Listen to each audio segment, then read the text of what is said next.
किशोर मंच एक खुला मंच है, आए जब भी चाहे। किशोर मंच एक खुला मंच है, आए जब भी चाहे। हर किशोर को मिलेगा अवसर, खुलती जाए राहें। आए जब भी चाहे, आए जब भी चाहे, आए जब भी चाहे, आए जब भी चाहे। हो कला सामाजिक ज्ञान, भाषा गणित या हो विज्ञान, कठिन नहीं है विषय कोई भी, करो जरा सा ध्यान। हो कला सामाजिक ज्ञान, भाषा गणित या हो विज्ञान, कठिन नहीं है विषय कोई भी, करो जरा सा ध्यान। ये है किशोर मंच।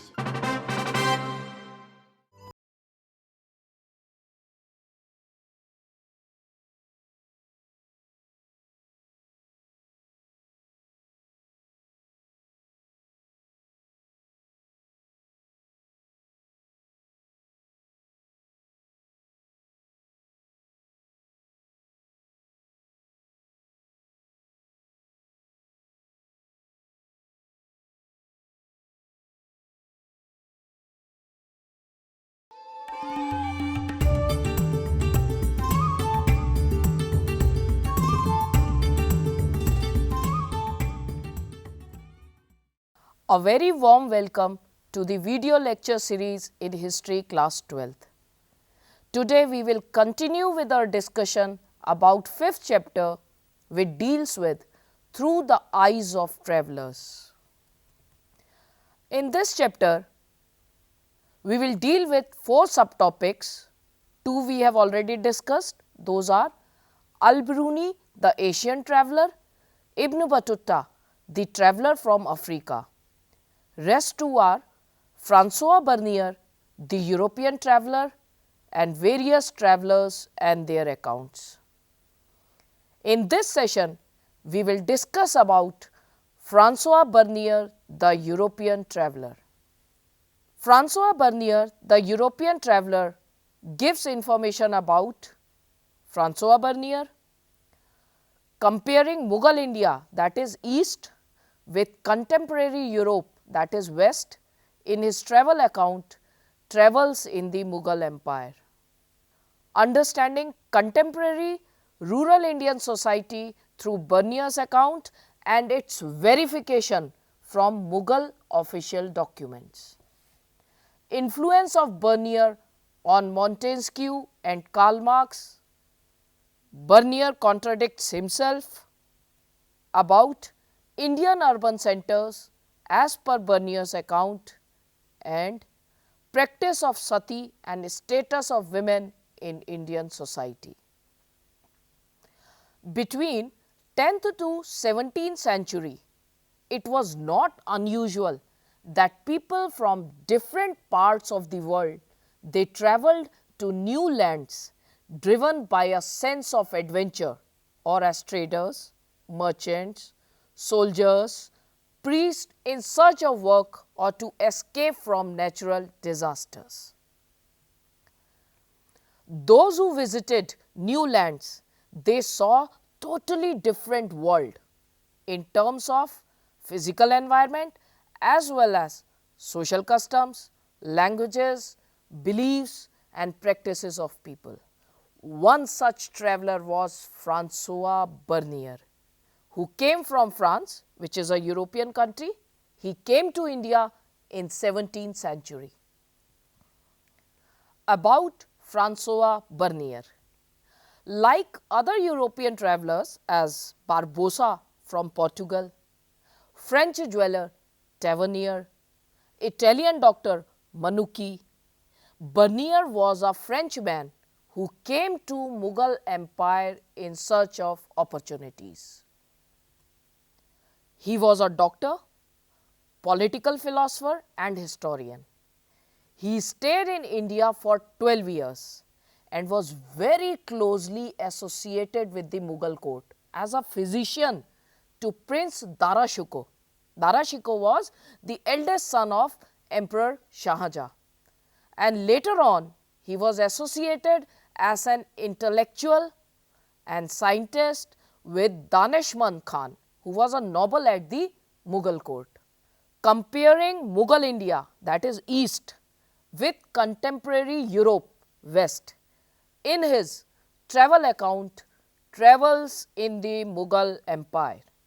Bernier, he travelled to several parts of India and wrote his account on the model of binary opposition, where he represented India as far more inferior to the West, particularly France.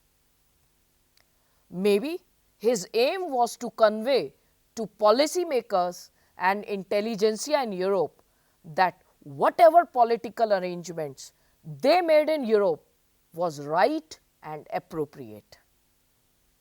He dedicated his major writings to Louis XIV, the King of France. His assessment about India was not always accurate and motivated with single aim to show India inferior than Europe. Still, his writings became very popular in Europe.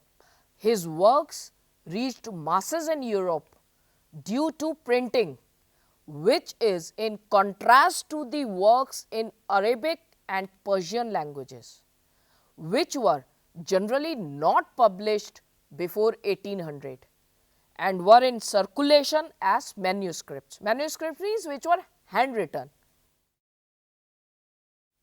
Understanding contemporary rural Indian society through Bernier's account. Bernier's account of contemporary rural Indian society, it confuses historians rather than helping them in reconstructing its history. He presents certain situations which seem to be far away from reality. On the other hand, he presents some reality also.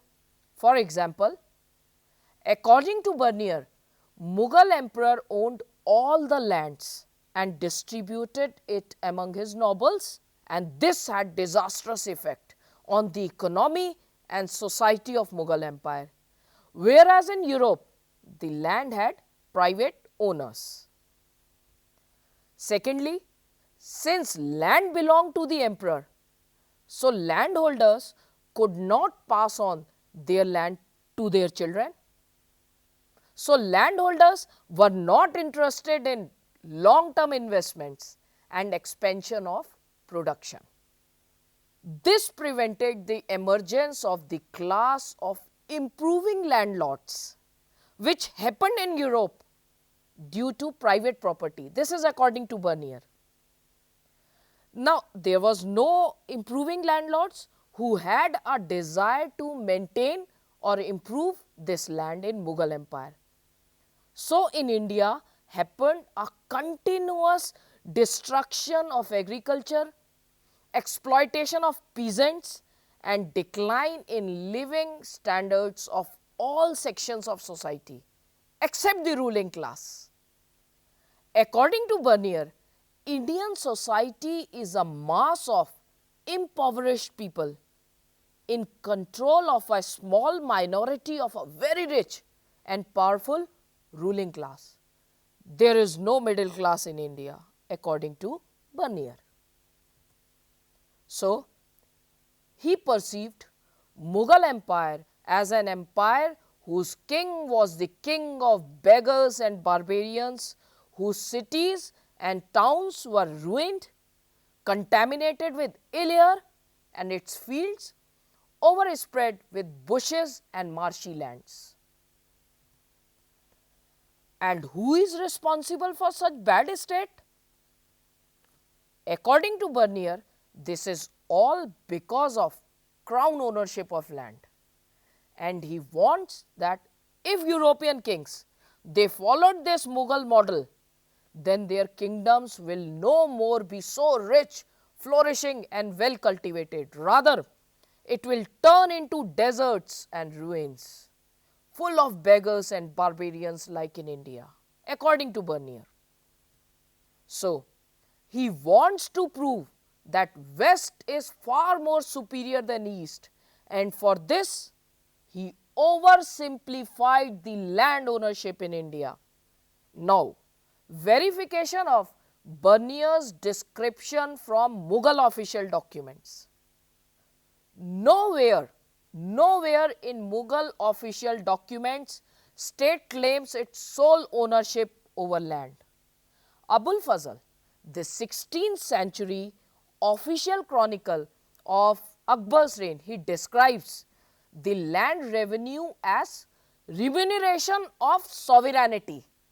Now, this is a claim made by the ruler on his subjects for the protection he provided rather than as rent. This tax was neither rent nor land tax, but it was a tax on the crop. Now, Bernier's picture of Indian rural society was far from reality then. In fact, during the 16th and 17th centuries, rural society was characterized by social and economic differentiation.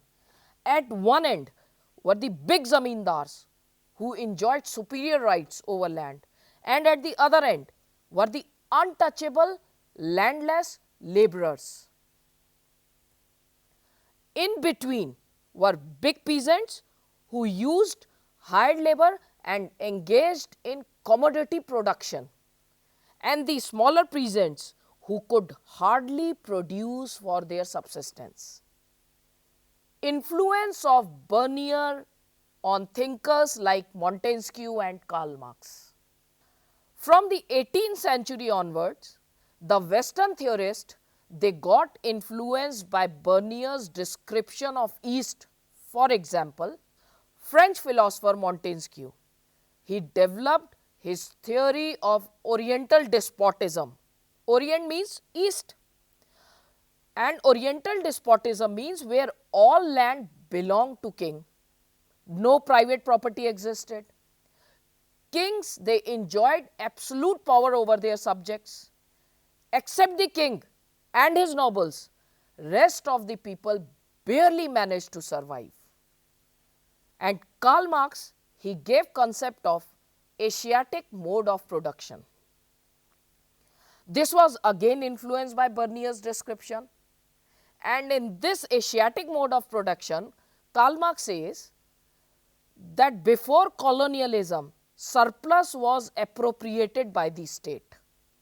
So, there emerged an autonomous and egalitarian village community whose autonomy was respected by the state till the flow of surplus was not disturbed, and this was a stagnant system.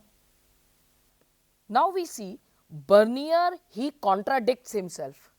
On one hand, Bernier says that the empire of Hindustan had barren mountains, badly cultivated, thinly populated, laborers treated badly by governors, and when poor people, they become incapable of fulfilling the demands of their lords, then these poor people are deprived of the means of subsistence, and their children, they are carried away as slaves.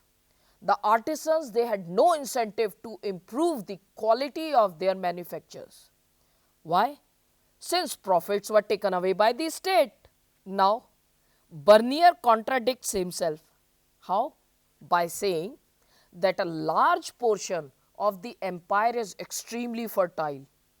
Bengal surpasses Egypt in the production of rice, corn, silks, cotton, indigo. And in many parts of the Indies, population is abundant. Land is well tilled, according to Bernier. Artisans, they manufacture carpets, brocades, embroideries, gold and silver clothes, various sorts of silk and cotton goods which are not only used in the country but also exported abroad. Rich merchant community exists in India. He is perhaps the only historian who provides a detailed account of the working of the royal workshop, where many artisans are employed and earn their livelihood. Bernier says that gold and silver, after circulating throughout the globe, come at length and get swallowed in Hindustan. So, how is it possible that goods manufactured in India, they were highly in demand in the world? Land was so fertile, but still there was no incentive for growth and everything in decline in India. So, Bernier contradicts himself. Now, Indian urban centers as per Bernier's account. Bernier, he described Mughal cities as camp towns, which existed and survived till the imperial camp stayed there and declined as the imperial court moved out. So, they had weak social and economic foundations dependent on imperial patronage.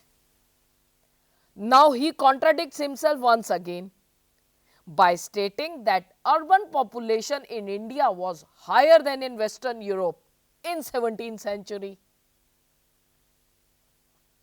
Now, if social and economic foundation of urban centers will be weak, then majority of the population will reside in rural areas, not in urban areas.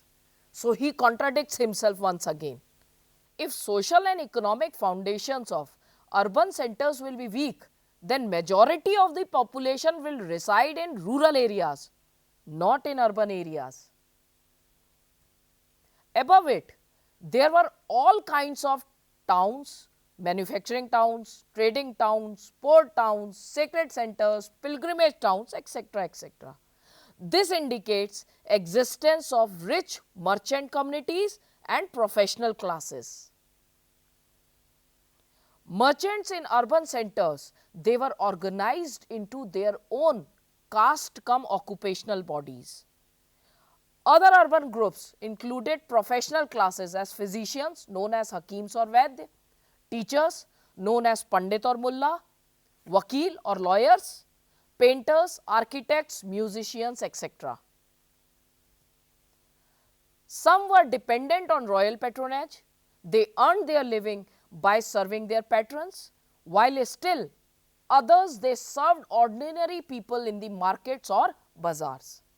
So, here again Bernier was drawing an oversimplified picture of Indian urban centers despite the variety of nature. Practice of sati and status of women in Indian society. Practice of sati was a cruel custom in which widow was forced to burn herself alive on the pyre along with dead body of husband. Bernier has given a heart-touching description of the child sati in his travels in the Mughal Empire. Not surprisingly, Bernier chose this practice of sati as a marker of difference in the treatment of women in Western and Eastern society, again to show superiority of West over East. However, women's lives revolved around many other things besides the practice of sati. They actually participated in agricultural and non-agricultural production. At times, they took mercantile disputes to the court of law. It seems unlikely that women were confined to the private spaces of their homes. So, in this we discussed about Francois Bernier, comparing Mughal India or East with contemporary Europe, that is West. In Bernier's travel account, travels in the Mughal Empire. Understanding contemporary rural Indian society through Burnier's account and its verification from Mughal official documents.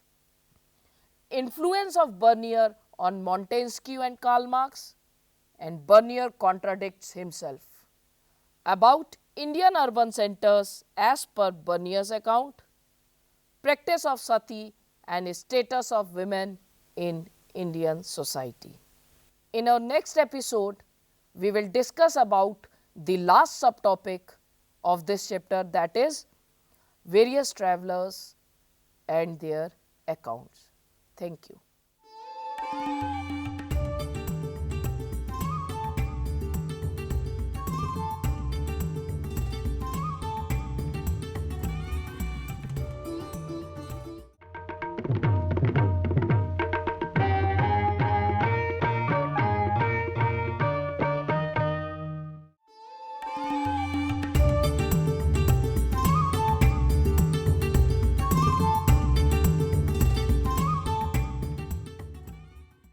Welcome to the video lecture series in History Class 12th.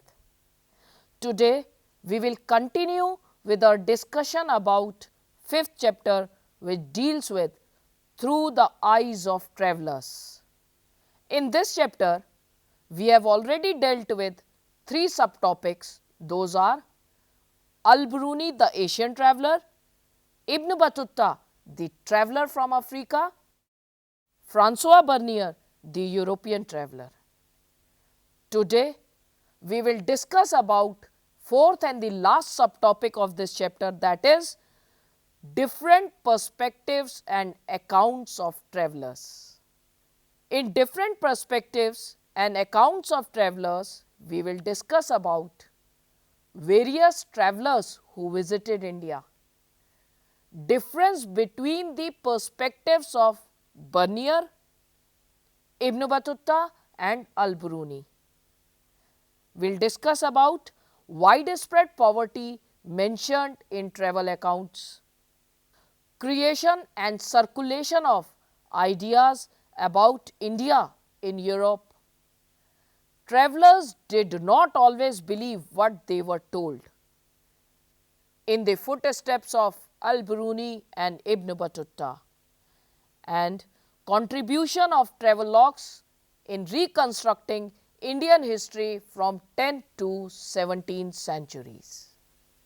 Various travelers, they visited India from time to time, like Duarte Barbosa, who came from Portugal to India in 16th century and wrote in detail about trade and society in South India. French jeweler Jean-Baptiste Tavernier, he travelled to India at least 6 times. He was particularly fascinated with the trading conditions in India and compared India to Iran and the Ottoman Empire. Italian doctor Manucci, he came to India and never returned to Europe. Marco Polo came from Italy in 13th century. Abdul Razzaq Samarkandi, he came from Samarkand, and Nikitin from Russia in 15th centuries. Montserrat, he came from Spain, and Sayyid Ali Rais from Turkey in 16th century. Peter Mundi, he came from England in 17th century, but most important among them are Al-Biruni from Uzbekistan in 11th century, Ibn Battuta from Morocco in Africa in 14th century, Francois Bernier from France in 17th century. Now, what is the difference between the perspectives of Bernier, Ibn Battuta and Al-Biruni in their travel accounts about India? Let us discuss about Ibn Battuta's perspective first of all. Ibn Battuta, he was a traveler driven by a sense of adventure. He saw a world that was different in terms of customs, languages, beliefs and practices of people. He wrote about everything that was different. He gave interesting details about the social and cultural life in the subcontinent in the 14th century. He also gave very interesting description of coconut and betel tree, which we have already discussed in the previous episode, and also about communication system and urban centers in India. As far as coconut and betel is concerned, he described coconut and betel, which was completely unknown to his readers, by giving comparisons with the familiar. He especially described coconut and betel because anything that was unfamiliar was particularly highlighted in order to ensure that the listeners or the reader was suitably impressed by the accounts of distant yet accessible worlds.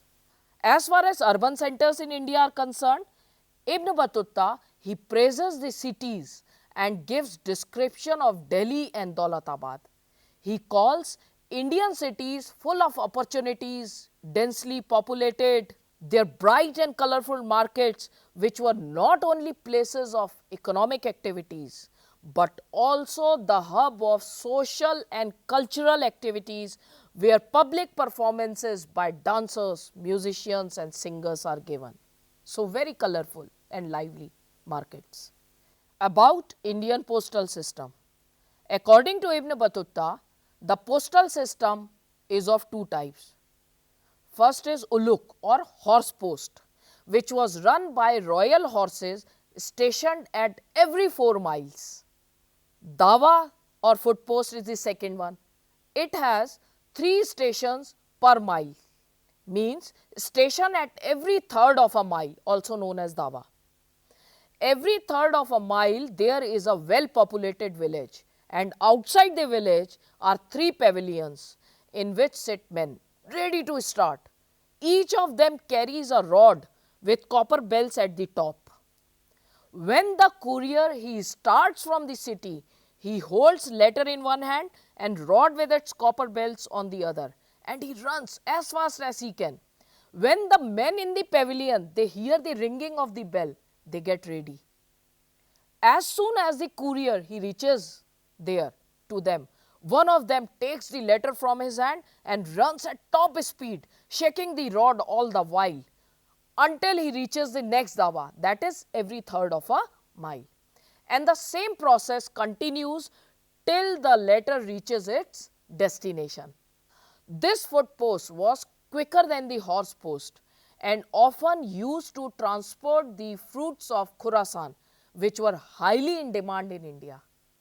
So, Ibn Battuta wrote about anything interesting, about interesting events, about rulers, distinguished men of learning, pious saints of the countries he visited.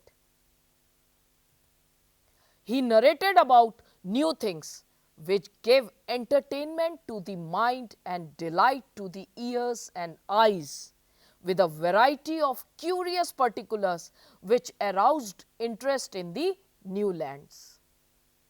Now, perspective of Al-Biruni. Al-Biruni wrote Kitabul Hind. Al-Biruni himself described his work as a help to those who want to discuss religious questions with the Hindus, and also as a repository of information to those who want to associate with them. He wanted sharing of ideas and knowledge. It was with this aim that he translated Patanjali's work on grammar into Arabic and works of Euclid on mathematics from Greek into Sanskrit. So, he wrote about Hindustan, its religion, its philosophy, festivals, astronomy, customs, social life, weights and measures and law. But Hindustan for him was region around river Sindhu or Indus, and Hindus were people residing in this region, that is around river Sindhu or Indus. Neither Hindustan nor Hindu indicated the religious identity of the people. It was much later that the term developed religious connotations. Perspective of Francois Bernier. He wrote his accounts on the model of binary opposition, where he represented India as far more inferior to the West, particularly France. Maybe his aim was to convey to policymakers and intelligentsia in Europe that whatever political arrangements they made in Europe, they were right and appropriate.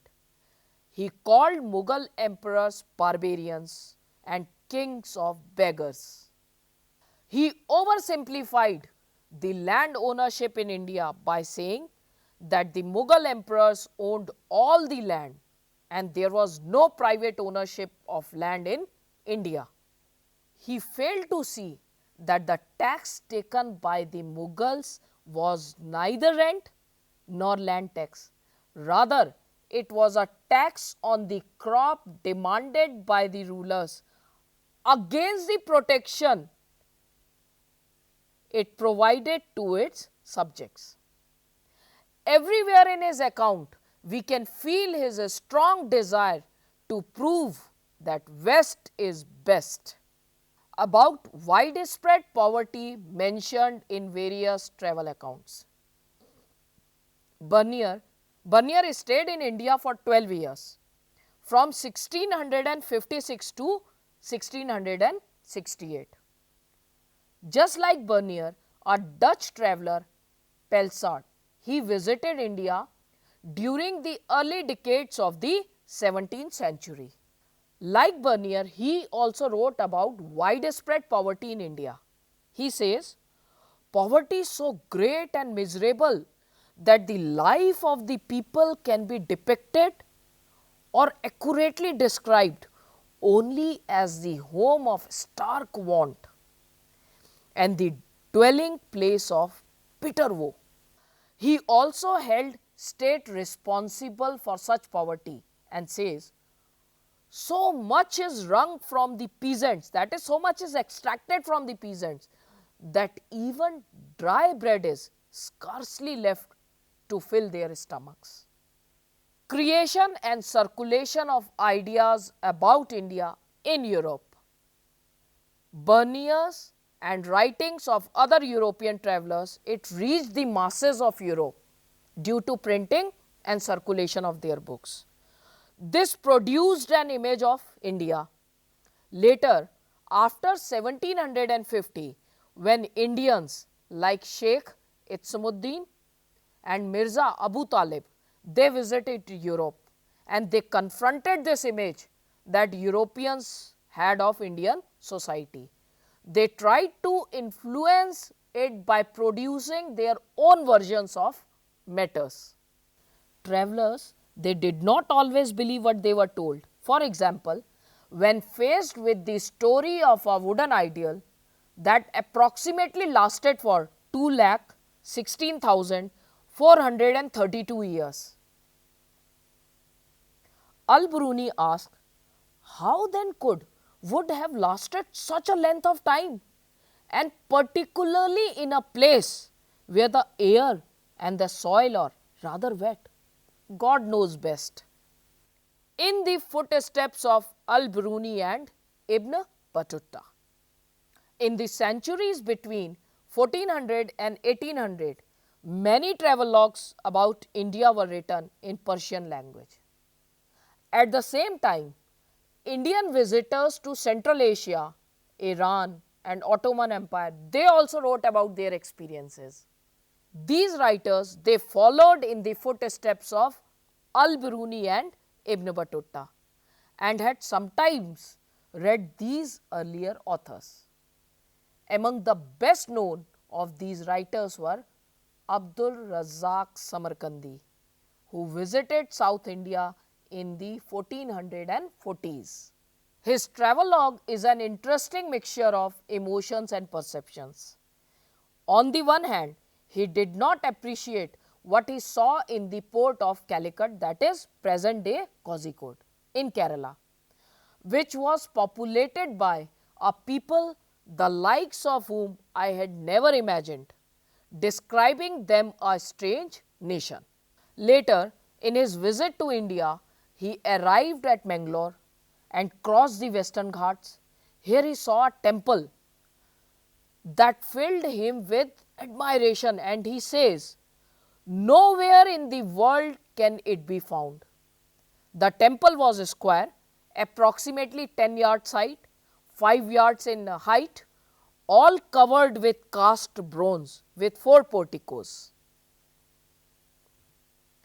In the entrance portico, there was a statue like a human being, full stature, made of gold. It had 2 red rubies for eyes, so cleverly made that it seems as if it could see. Samarkandi says, "What craft and artisanship!" Another writer who visited was Mahmud Wali Balkhi, who travelled during 1620s and was so fascinated by India that he even became sort of sannyasi for a time. Sheikh Ali Hazim, he came to North India in the 1740s but was disappointed and even disgusted with India, where they expected to receive a red carpet treatment. Most of the travellers, they saw India as a land of wonders. Contribution of travelogues in reconstructing Indian history from 10th to 17th centuries. These travellers, they came from different social environment and they compared Indian society and economy with other countries from where they came or visited. They gave importance to new things and customs. Like Ibn Battuta, he gave very interesting description of the coconut and betel tree and about Indian cities and postal system. They wrote about the court, religious beliefs, architecture, which helps in writing history. Like Al-Biruni in his Kitabul Hind, he wrote about religion, philosophy, science and about Indian caste system. Bernier throughout compared India with Europe, especially France, to prove West superior over East. So, travellers' accounts provide us an interesting glimpse of the lives of men and women during these centuries. However, their observations were often shaped by the context from where they came. So, in this episode, we discussed about various travellers who visited India, difference between the perspectives of Bernier, Ibn Battuta and Al-Biruni, about widespread poverty mentioned in travel accounts, creation and circulation of ideas about India in Europe. Travellers did not always believe what they were told.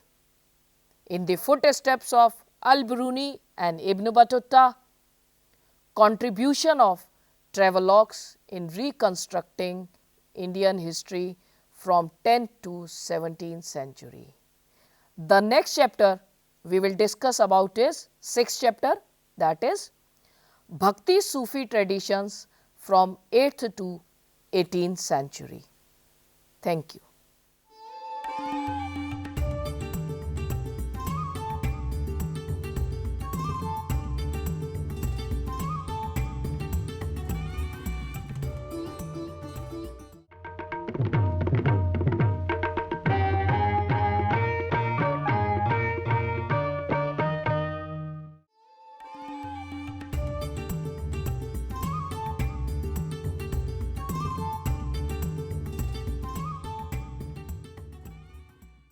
Welcome to the video lecture series in History Class 12th. Today, we will discuss about 6th chapter which deals with Bhakti and Sufi traditions from 8th to 18th centuries. In this chapter, we will deal with 4 subtopics. Those are Bhakti movement in South India, Bhakti traditions in North India, Islamic traditions in India and Sufism, integration of cults, differences and conflict according to historians and reconstructing histories of religion. So, Bhakti movement in South India. Bhakti movement in South India gives insight into main features of early Bhakti traditions, early Bhakti movements of Tamil Nadu, devotional literature of Alvars and Nayanars, Veer Shaiva tradition in Karnataka, Alvars, Nayanars and Veer Shaivas as critics of the caste system, women bhakti saints are challenged to patriarchal norms, how and why rulers tried to establish connections with bhakti traditions, why opposition to Buddhism and Jainism, and adoption of variety of languages by bhakti saints. Between 8th to 18th centuries, new religious traditions emerged. These religious traditions, they were fluid, where original message was either elaborated by the generation of devotees or occasionally modified or sometimes abandoned certain ideas if they appeared problematic or irrelevant in different political, social or cultural contexts. So, there is dynamism and diversity in these religious traditions. Now, main features of early bhakti traditions. Early bhakti traditions, it emerged from South India. These bhakti saints, they spread their message of unconditional love towards God in regional languages used by ordinary people. As we can see, historians of religion, they have classified bhakti movement into two broad categories. Those are Sagun, that is with attributes, and Nirgun, without attributes. And this Sagun, they are again divided into Alvas, Nayanars and worshippers of goddess.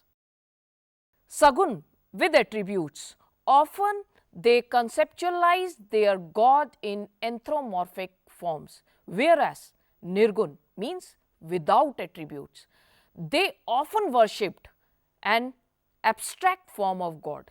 Secondly, in many instances, poets, saints, they emerged as leaders around whom developed a community of devotees. Thirdly, though Brahmanas, they remained important intermediaries between gods and devotees in several forms of bhakti, still they acknowledged women and lower castes who were otherwise considered ineligible for liberation within the orthodox Brahmanical framework. Fourthly, this bhakti tradition, it was full of variety and hence remarkably diverse. Now, early bhakti movement of Tamil Nadu. The two earliest bhakti movements of Tamil Nadu around 6th century were led by the Alvars. Alvars means those who were completely immersed in devotion to Vishnu, and by the Nayanars means those who were completely immersed in devotion to Shiva. These Alvars and Nayanars, they travelled from place to place singing hymns in local language, that is Tamil, in praise of their gods. During their travels, the Alvars and Nayanars, they identified certain shrines as abodes of their chosen deities, and often large temples were later built here, and these places, they became their sacred places and developed as centers of pilgrimage. The worship of the images of saints along with the deity, it is started. Singing compositions of these poet saints, it became part of temple rituals in these shrines. Now, devotional literature of Alvars and Nayanars. By the 10th century, the compositions of the 12 Alvar saints were compiled. This composition or anthology, known as the Nalayir Divya Prabandham, means 4,000 sacred compositions. This composition is frequently described as the Tamil Veda and as sacred and significant as the 4 Vedas in Sanskrit. The poems of Nayanar saints, namely Appar, Sambandar and Sundarar, they are compiled in the Tevaram in the 10th century. The compilations and classification in the Tevaram is done on the basis of the music of the songs. Veer Shaiv tradition in Karnataka. In 12th century, emerged a new movement in Karnataka, led by a Brahmana named Baswanna, who was initially a Jain and a minister in the court of a Chalukya king. His followers were known as Veer Shaivas, means heroes of Shiva, or Lingayats. They continue to be an important community in the region, that is Karnataka, even today. Lingayats or Veer Shaivas, they worship Shiv in the form of ling, and men, they usually wear a small ling in a silver case on a loop string over the left shoulder. Those who are held in high esteem, they are called Jangam or wandering monks. They questioned the theory of rebirth and believed that on death the devotee will be united with Shiva and will not return to the world. Therefore, they do not practice funerary practices such as cremation prescribed in the Dharam Shastras. Instead, they ceremonially bury their dead. Our understanding of the Veer Shaiva tradition is derived from vachanas, means sayings, composed in regional language, that is Kannada, by women and men who joined the movement. Now, let us see Alvas, Nayanar and Veer Shaivas as critic of the caste system. According to some historians, the Alvas, the Nayanars and the Veer Shaivas, they protested against the caste system and the dominance of Brahmanas. This to some extent is supported by the fact that the saints, they belong to diverse social backgrounds ranging from Brahmanas to artisans and cultivators and even from caste considered untouchables. The Lingayats or Veer Shaivas, they challenged the idea of caste and the pollution. They disapproved certain practices prescribed in the Dharam Shastras. This won them followers among those who were marginalized within the Brahmanical social order. One of the vachanas composed by Baswanna, it raises question on the rituals. He says, when they see a serpent carved on a stone, they pour milk on it.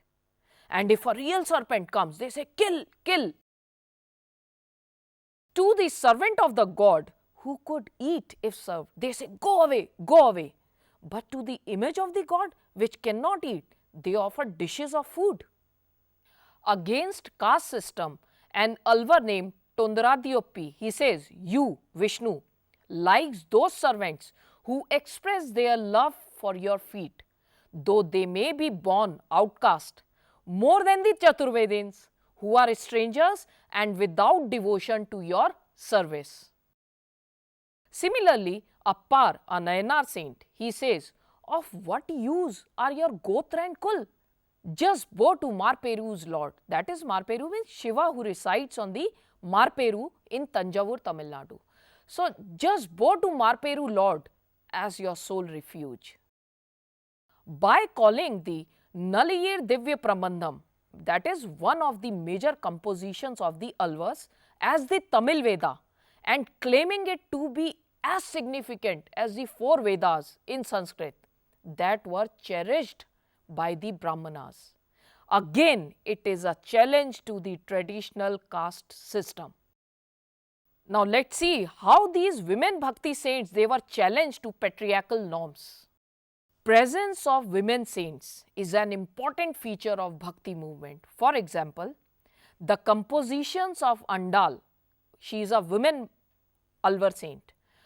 Her compositions are widely sung till date. She saw herself as the beloved of Vishnu and expressed her love for Vishnu in her compositions. Another woman, Karaikal Ammayyar, who was a Nayanar saint, she adopted the path of extreme asceticism. She challenged the traditional notion of feminine beauty by describing herself as the female demoness with bulging veins, protruding eyes, white teeth, shrunken stomach, red-haired, etc. and wandering in the forest Alanketu, home of Lord Shiva. These women bhakti saints, they renounced their social obligations of being wife or mother, but did not join an alternative order or became none. Their very existence and their compositions posed a challenge to patriarchal norms. On the other hand, we see that Lingayats or Veer Shaivas, they encourage certain practices disapproved in the Dharam Shastras, such as post-puberty marriage, widow remarriage.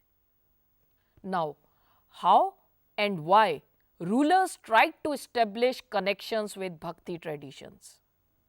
The powerful Chola rulers who ruled from 9th to 13th centuries, they made land grants and constructed magnificent big temples for Vishnu and Shiva. For example, Shiva temples at Chidambaram, Tanjavur, Gangaikond Cholapuram and bronze sculpture of Shiva as Nataraj, they were produced under Chola patronage. Villal peasants means rich and powerful peasants of South India. They were followers of Nayanars and Alvars, and by supporting these saints, the kings claimed divine support and hence won the support of Villal peasants. Under royal patronage, Tamil Shaiv hymns were compiled as Tevaram. Why opposition to Buddhism and Jainism by Bhakti saints? Buddhism and Jainism had been prevalent in the Tamil region for several centuries with the support of merchants and artisans and received occasional royal patronage also. Interestingly, one of the major themes in Tamil Bhakti hymns, particularly in the composition of the Nayanars, is the opposition to Buddhism and Jainism. According to historians, this opposition is due to competition between members of those religious traditions for royal patronage. Adoption of variety of languages by Bhakti saints. Bhakti saints, they express their opinions in the regional languages which was easier for common man to understand. Otherwise, their message would not have been communicated effectively and lost with time. So, Alvar and Nayanar saints, they used Tamil language and Baswanna used regional language Kannada to spread his message. So, we discussed about main features of early Bhakti traditions, early Bhakti movements of Tamil Nadu, devotional literature of Alvars and Nayanars, the Veer Shaiva tradition in Karnataka, Alvars, Nayanars and Veer Shaivas as critics of the caste system, women Bhakti saint, a challenge to patriarchal norms, how and why rulers tried to establish connection with Bhakti saints, why opposition to Buddhism and Jainism by Bhakti saints, adoption of variety of languages by Bhakti saints. In our next presentation, we will discuss about Bhakti traditions in North India. Thank you.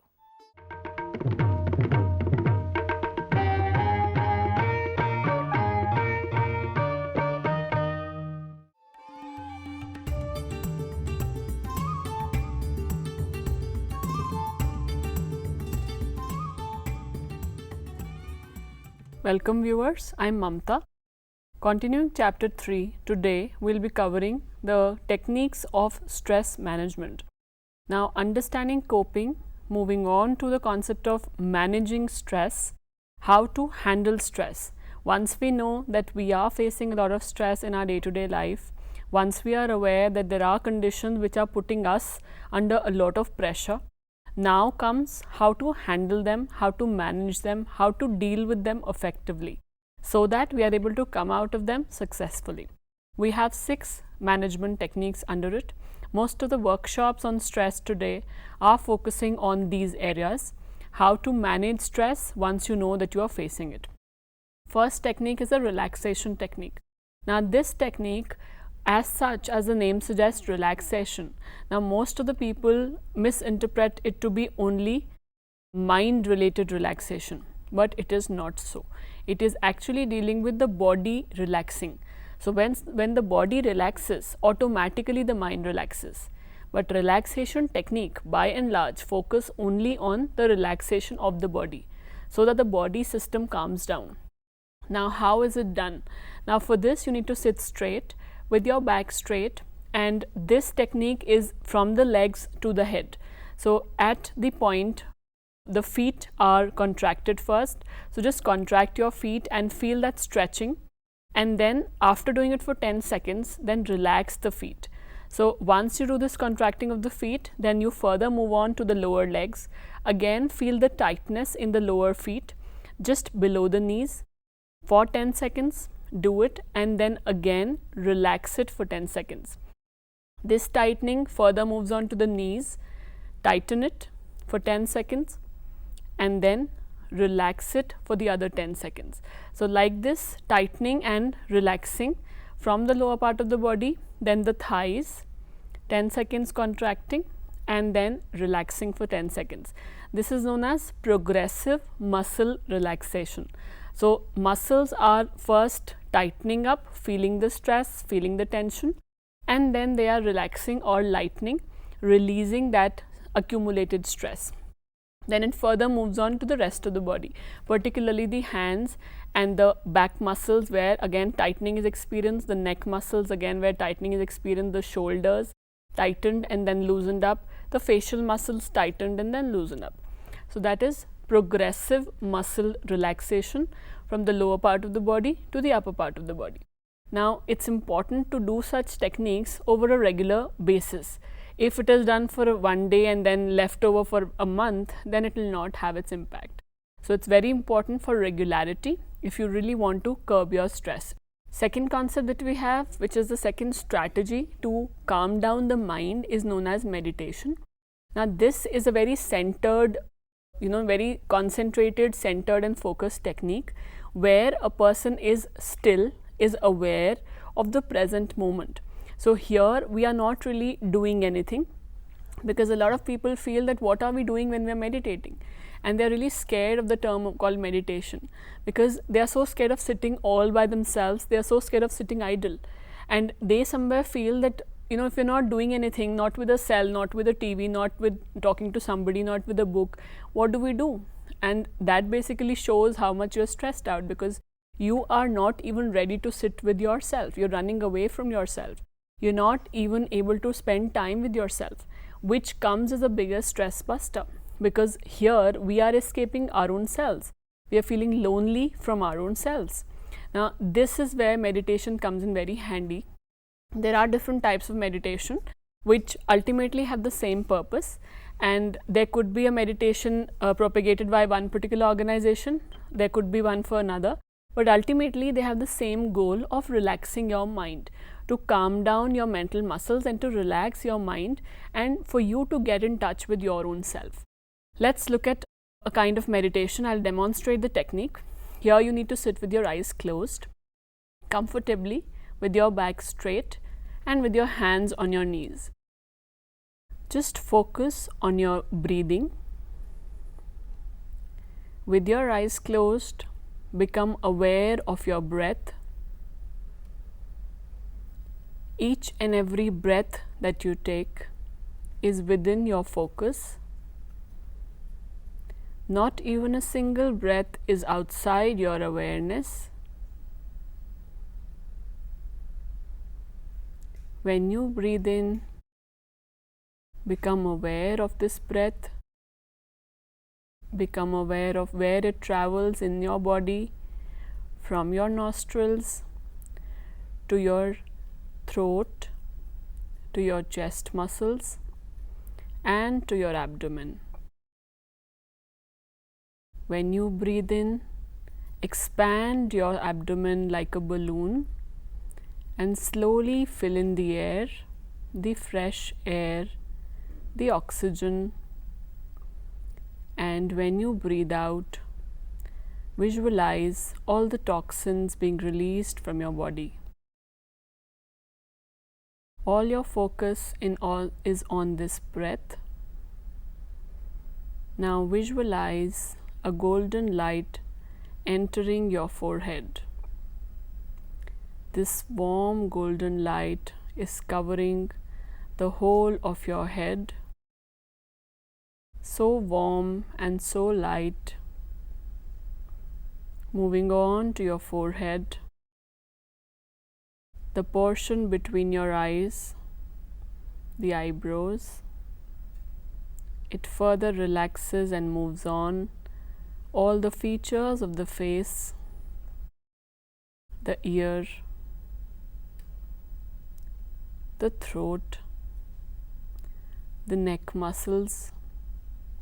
It further moves on to the shoulders, to both the hands, the elbows, the fingers of both the hands, the skin and the muscles. Further moving on to the back muscles, the upper part, the middle part, and the lower part of the spinal cord. Further moving on to all the internal organs of the body, the heart, the lungs, the pancreas, the kidneys, the gallbladder, energizing, relaxing all the parts of the body. It further moves on to the abdomen, the thighs, moving on to the knees, the lower leg, the feet, the skin, the muscles, and all the fingers of the feet, as well as the sole of the feet. Now the whole of the head to toe, the whole of the body is very, very relaxed. Now rub both the hands, put it slowly on the eyes, and slowly open your eyes. Welcome back after meditation. A very quick glimpse that you got about what exactly is meditation. Now this is what makes you feel so light. The sensations in your body, the bliss in the body, when you connect with your own self and when you relax yourself, any outside awareness is totally blocked and you are totally in tune with yourself. This is the beauty of meditation, when you are in total connect to who you are as a person. So obviously you are in the present state of awareness. There is no stress of the past or the future. Okay, let's move on to the third point of stress management, which is biofeedback. A very technical technique which is used by doctors through a machine. It's a apparatus for helping people understand their own biology. Suppose a person is suffering from migraine for so many years. Now a lot of wires or electrodes will be attached to the person's brain, and through that the messages will be communicated on the computer screen. So suppose I am thinking about a very stressful event of my life, of my past. The moment I think about it, there is a migraine attack which triggers, and on the screen it flashes the kind of changes my body is experiencing at that time. If my heartbeat goes up, it is reflected on the computer screen. If my blood pressure shoots up, it's reflected on the computer screen. So this is what tells me that this particular issue is the cause of my migraine attack or my particular health problem. That's why this technique is known as biofeedback. Biology's feedback is given through a machine, through an apparatus, through the wires. So my brain messages are sent onto the computer screen and I get to know. This is what makes me realize, a lot of people have cough because of thinking. The moment they think about something or there's a stress on their mind, automatically it triggers coughing. And this they assume to be very normal coughing, but then this is a stress related, stress triggered coughing. So this is how biology's feedback is given by the machine to help you reduce your issue which is triggering that problem. Fourth technique is known as creative visualization. Now this technique is a very interesting technique which is rather used in a lot of areas of meditation and otherwise. Creative means we are trying to innovate new techniques of what? Of visualizing or imagery. So like what we did in meditation also, you were imagining the golden light helping and working on your body. This is known as visualization.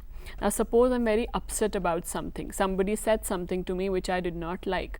When I come back home and I'm thinking, suddenly my thoughts change to something very positive the person said earlier, or a very positive experience with that person. Or I go to a particular scene which I enjoyed in a vacation. So I start reliving that particular situation which I enjoyed. Obviously, now I'll start feeling better because the moment I change my thoughts from the negative to the positive, I will start feeling better. This is the beauty of our thoughts.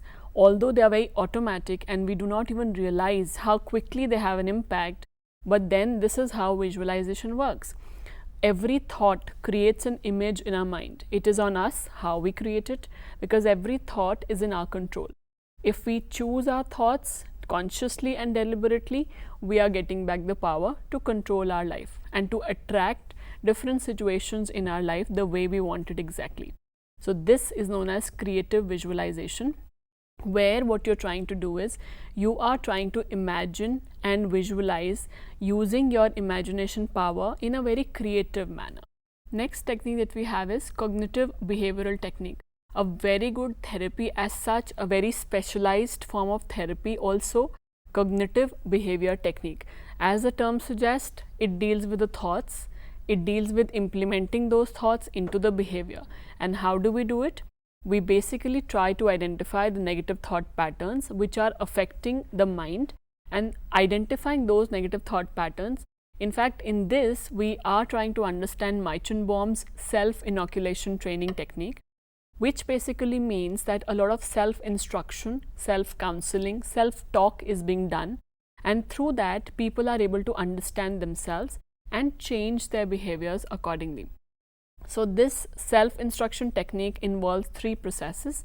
We also call it as self-inoculation because we are inoculating ourselves. We are preparing ourselves for the situation that we are dealing with in a very healthy manner. Now, this has 3 steps. First, we assess or identify the situation that we are facing, the stress that we are experiencing. Once we know what is leading to stress, because a lot of people are not even aware as to when they are stressed out and what is the cause for their stress, what are the factors which are making them feel so low, down and out. So once you are able to identify that, second step is that you are trying to use various stress reduction techniques. You are trying to learn new ways of calming yourself down and handling the situation effectively. Obviously, when a person is calm and composed, the person can look at a situation in totality. The person can handle a situation very, very effectively. It does not mean that you don't have energy. It just means that you are dealing in the present situation, handling it in the most effective manner. So this is about the stress inoculation. Last part of it is using it in your daily life. Last technique that we have in stress management is exercise. Now this is a beautiful technique which normally most of us neglect because we do not really care for ourselves. We say that we don't have time for getting up early in the morning or doing any form of exercise. But that's a myth. If we prioritize ourselves, if we are important to our own selves, if we value ourselves, definitely we'll be able to take out time for whatever form of exercise that we enjoy. Some people like to go to a gym for doing an exercise. Some people like to go for swimming. Some people do aerobics or dance. The others go in for yoga. There are various kinds of exercise that you can take up. But the most important point remains that you have to do it regularly. Even if you do it 5 times a week, as the research have quoted, it is going to benefit you. But there has to be a routine, a regularity, even in the time. So if you sit for a particular time for exercise, that time should be constant. And number of hours, whatever number of hours you devote morning or evening, that should be constant also. That is about the exercise. With that, we wind up today's topic on stress management. You understood different techniques by which stress can be managed, but obviously the point remains, try and work on your thoughts so that you don't really create any stress. You live in the present moment so that you don't really have to use any management techniques. If you nip it in the bud, you will not be able to really having the need to use any stress management techniques. Although we have understood a lot of stress management techniques, demonstrated also, you experienced it also. So reach at a level when you, for your own growth, so that these management techniques are at the last resort. That's about it for today. Thank you.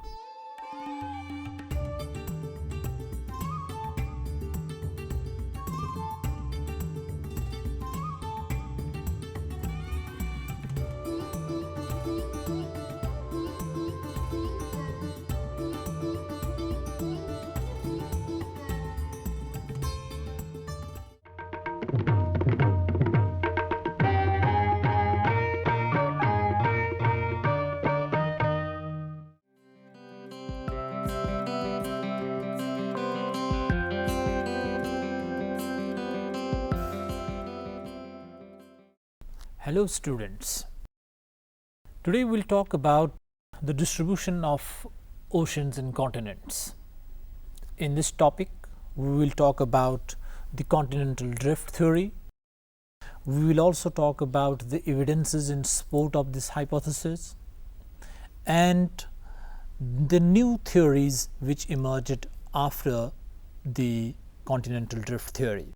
We will have a look at the ocean floor configuration, and we will also talk about the convection current theory in a little short form.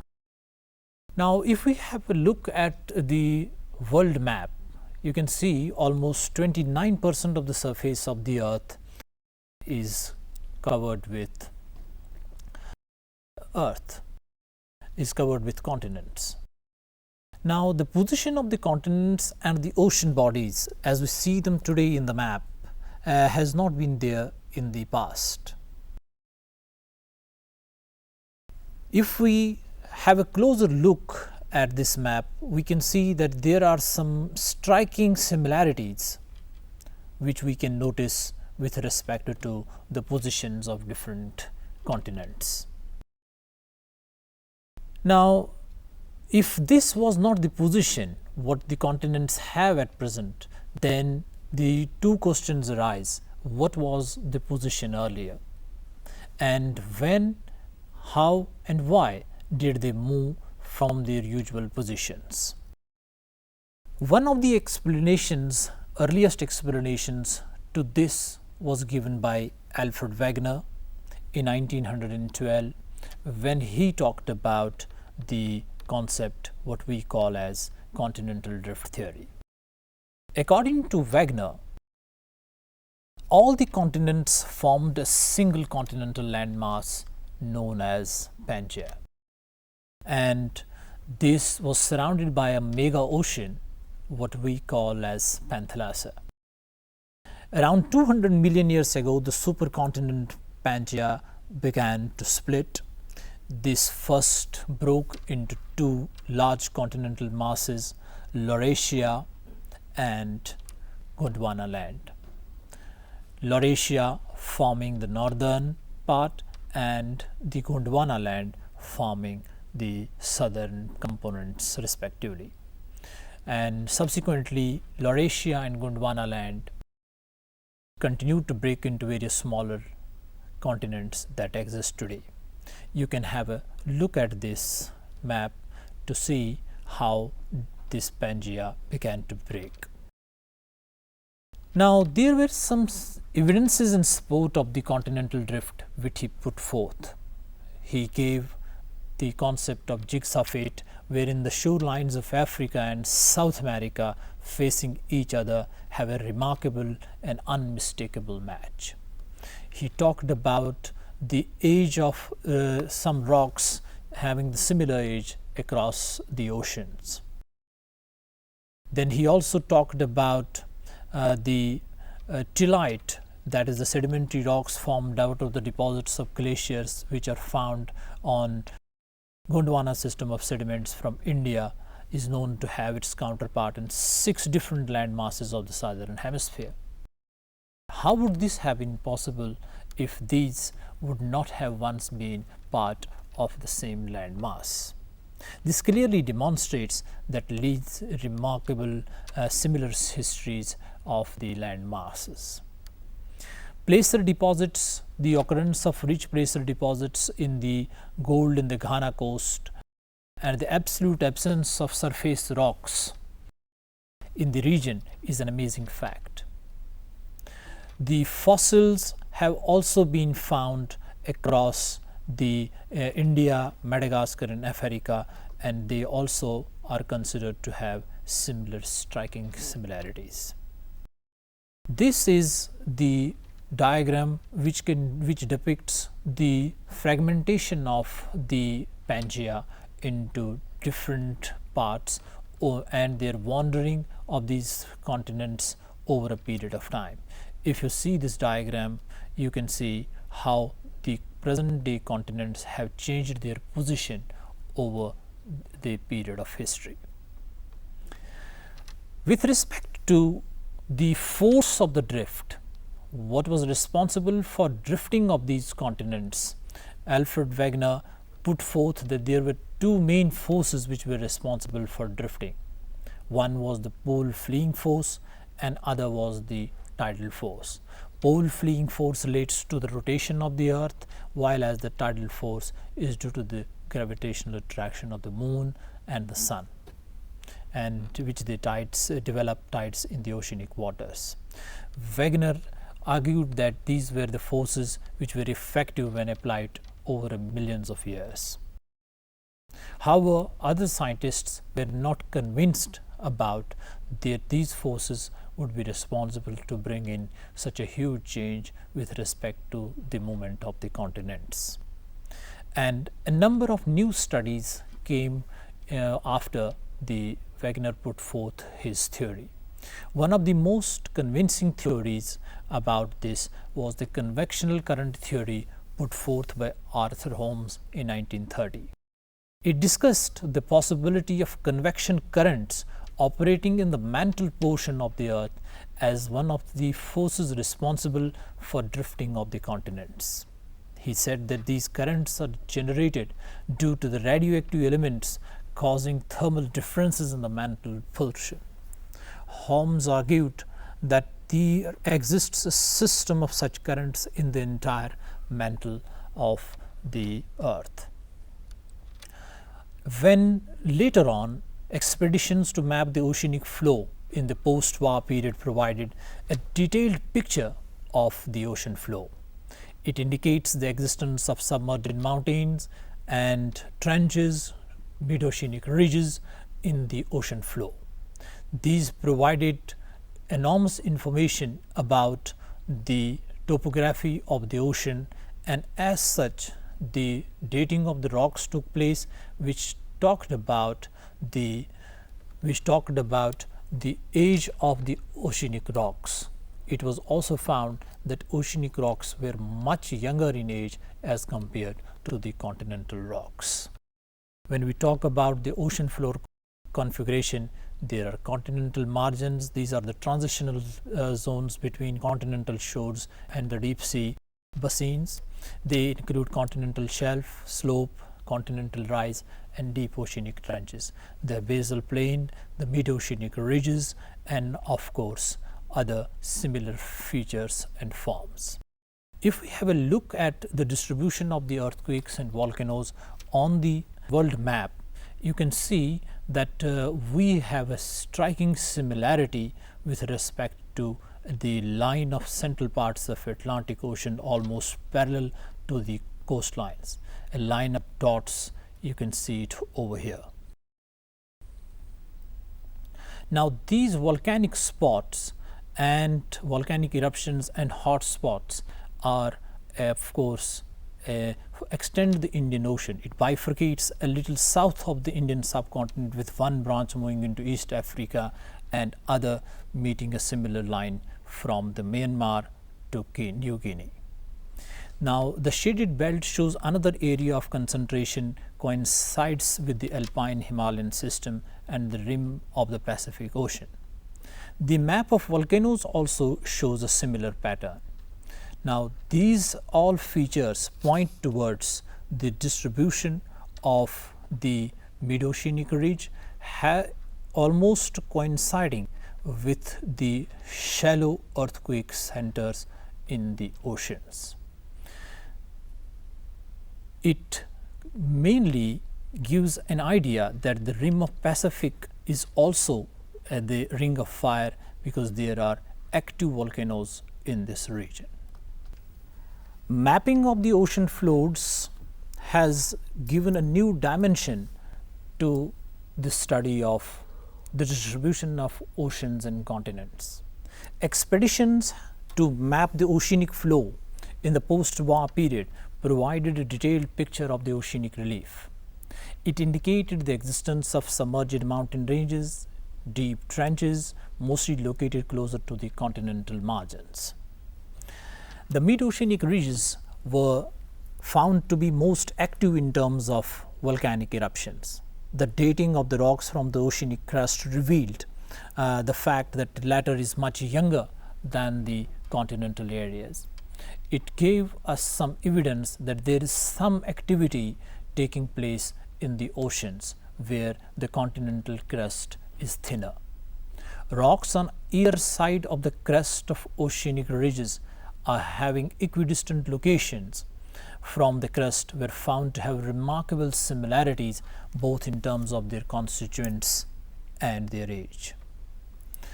And when ocean floor configurations are taken into consideration, we find that continental margins form the transition between the continental shores and deep sea basins. They include the continental shelf, continental slope, continental rise, and deep oceanic trenches. Deep sea trenches are the areas where we have considerable interest as far as the distribution of oceans and continents is concerned. The abyssal plains, these are extensive plains that lie between the margins of the continental margins and the oceanic ridges. The abyssal plains are the areas where continental sediments that move beyond the margins get deposited. Mid-oceanic ridges are the form of interconnected change of mountain systems within the oceans. Its greatest example is the Mid-Atlantic Ridge. It is the longest mountain change on the surface of the earth, though submerged under the ocean waters. It is characterized by a central rift system at the crest, a fractionated plateau, and a flank zone all along its length. And if we look at the distribution of earthquakes and volcanoes on the world map, you can see that a line of dots in the central part of the Atlantic Ocean is almost parallel to the coastlines. It further extends into the Indian Ocean. This line of dots coincides with the mid-oceanic ridges. It gave scientists an idea that there is some activity happening in the oceans, and that may perhaps give an idea about the movement of the plates, and that brings into focus the sea floor spreading and the concept of plate tectonics, which we will be doing in a later topic. Now let us have a quick recap of what all we talked about today. We talked about the concept of continental drift. We talked about evidences in sport of the drift, for example, the striking similarities between the continents, rocks of the similar age. We talked about the glacier tillite, talked about placer deposits. We also talked about distribution of forces. We talked about the forces which are responsible for drifting of these continents and the convection current theories, which gave a new direction to the continental drift theory. We also talked about the ocean floor configuration and the striking similarities of the earthquake and volcanic hotspots having a striking similarity with the plate margins. Thank you.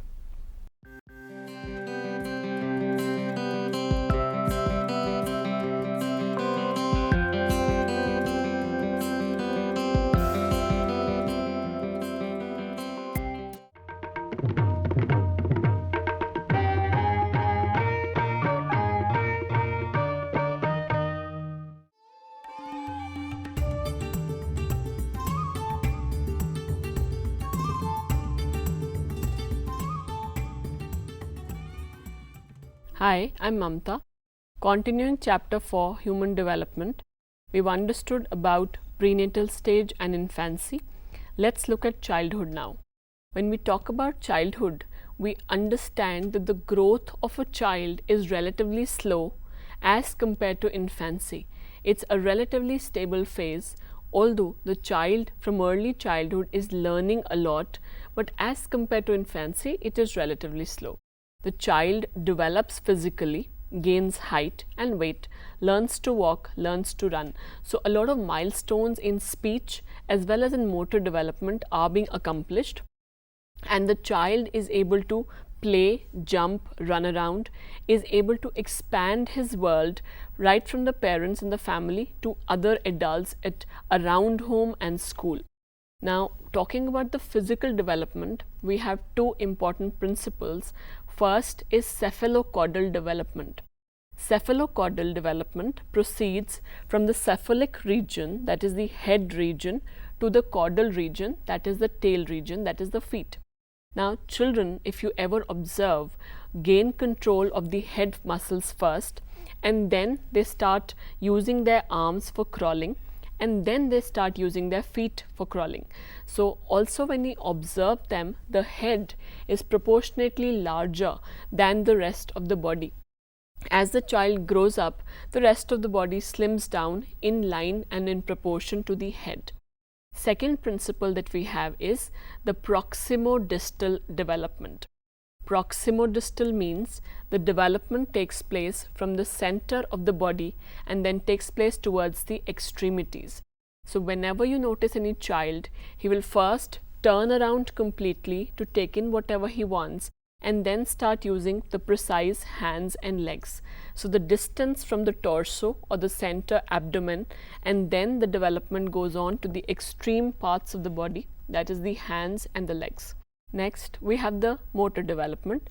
Motor development, normally the child is able to use his hands and legs in a very precise manner. So, when we look at a very young child, he will pick up a ball with the total hand muscles. He will use blocks to play around with, but later on he will start with the use of pencil, a very precise movement. So, this is known as the fine motor movement. That was the gross movement. Fine would also be the use of different puzzles, because in puzzles also the fine motor dexterity is being used. Now, here the child is also able to move around with confidence and a purpose. There's always a goal in the mind of the child. It is not a random movement like an infant does. It's a very, very purposeful and a goal-oriented movement that a child makes. So, fine motor skills develop, unlike reflexes in infancy. Fine motor skills develop, dexterity, the eye-hand coordination improve. The child is able to tie the shoelaces. This is the aspect of eye-hand coordination, where the child is able to use the eye and the hand and coordinate the movement together. Next, and very important, we have is the cognitive development. Let's look at what Jean Piaget says about child's growth. Now, when we say childhood, we have the age from 2 to 7 years. That is one stage we call as the pre-operational stage according to Jean Piaget, and then we have 7 to 11 years. These two stages, which is concrete operational stage, come in childhood as an ability, cognitive development. Now, this ability, when we talk about pre-operational, operations and operations before something happens and then operation happens. So, operation is basically a thought, it's a symbolic thought where a person is able to remember things. So, if I tell a child to draw a tree, do you think the child will be able to draw a tree? It is possible, of course, because we are talking about symbols which are represented in the mind in the form of images. The child remembers and expands his mental world to incorporate the environment. Now, this feature particularly is there in pre-operational stage. We also have a lot of other sub-characteristics in the pre-operational stage, which then develop finally in the concrete operational or the next stage. We have one concept called egocentrism. It's not ego exactly, it's basically that the child is focusing all his attention on himself. So, what he thinks is right, the perspective that he has is right. He is only able to appreciate his own point of view. He is able to look at the world only in his perspective. So, it is self-focus. Let's look at an example. A small child falls down on the ground or hits a table. Normally, the child will say, the road hit me or the table hit me. That is the concept of egocentrism, where the child is only able to look at things from his own perspective.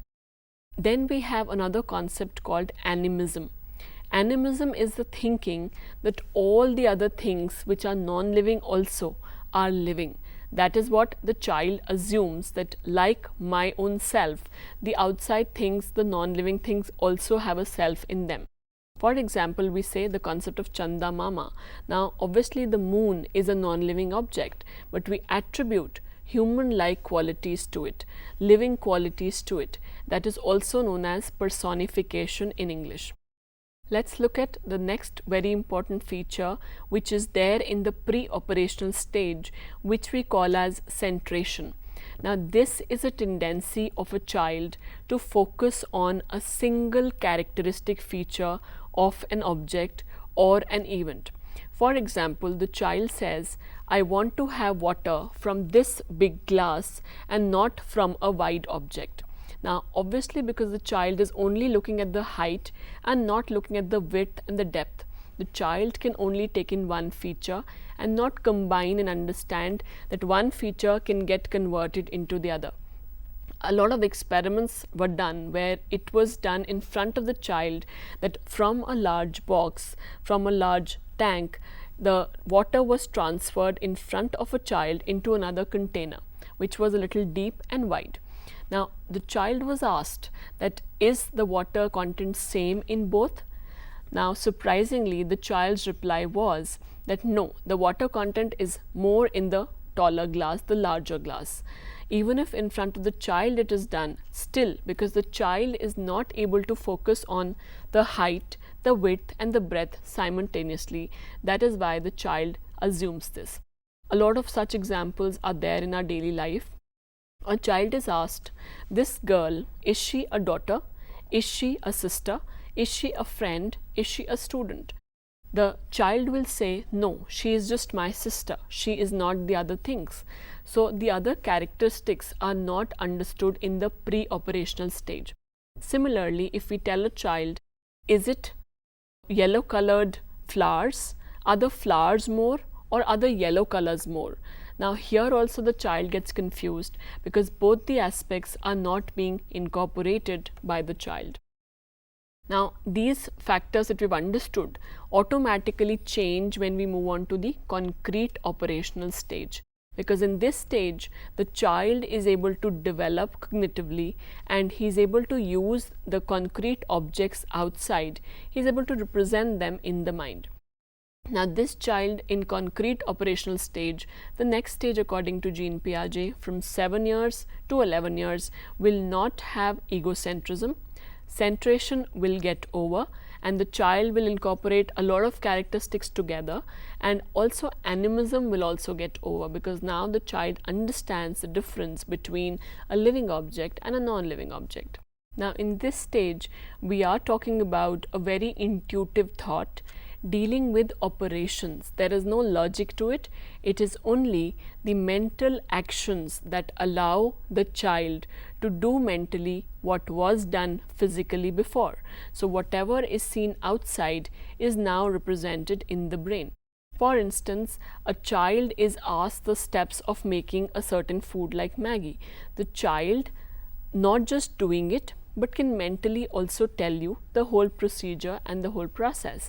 Also, there is a feature called as reversibility, where the child is able to reverse the steps from the final outcome to the first step. This is a very important feature here. Let's look at the socio-emotional development now. Society-wise and emotions-wise, the child is now developing. Now, the child knows who he or she is, the self starts developing, the gender perspective becomes clear, the role of the child in society becomes clear. A child says, I am always appreciated for my singing, I am always called for maths. So, these are the aspects the child is able to get a clarity in. A lot of cooperation, I am very helping. So, socialization starts with the family and then goes on to peer and schools, and that is where the child realizes who he or she is in the context of societal setup. Now here we have Erik Erikson's stage in social development. He understood the fact that there is a concept called guilt versus initiative. Now a lot of children, they want to try out new things. They want to take initiative. Depending on the parents' response, will they develop socially and emotionally. So if a child starts, let's say, opening up a certain toy, wanting with a curiosity, wanting to know that what is there in this particular toy. So that is initiative. The child is having the courage and the confidence to start up something new, to try out something new. Now suppose the parents start rebuking the child, the parents scold the child that you have broken such a beautiful toy that we got for you. With this, the child will have a lot of guilt in him. So this is the stage where either the guilt starts developing or the initiative and the confidence starts developing. Every stage has two corollaries. One is the positive and one is the negative. Depending on the environment, one will be developed in the child. Next we have is the moral development. This phase where the child is able to distinguish the right from the wrong. The child is able to internalize a lot of values. The child feels guilty for some things that he or she knows is wrong but still has been done. For example, stealing something or picking up something the child was very tempted by and could not resist and control, or helping somebody at the time of trouble. These are all aspects which are developing the morality in the child. Now, Lawrence Kohlberg has done a lot of research on moral development of children. What he did was, he took up different characters in different stories and he gave those stories to children of different age groups. In the stories, every age group had a different kind of reaction based on the stage of moral development they were at. So very young children would start with the concept of good and bad. I am a good child or I am a bad child. They would behave morally on those contexts. Young child after that would start with the concept of reward and punishment. So if something is rewarded, it is obviously considered as good and right. The other is not right. Heinz was one of the characters which Lawrence Kohlberg used to understand the moral development of children, the way they look at the world in terms of right and wrong. Because obviously at different age group, everybody will have a different view of right and wrong. So in one of the stories, Heinz was one of the characters whose wife was not well. She was suffering from a terminal illness called cancer, and she required medicines urgently. The husband Heinz, went to a chemist and he was shutting down the shop. The time was late, so he was shutting down the shop. Now, Heinz requested the chemist to give him the medicines.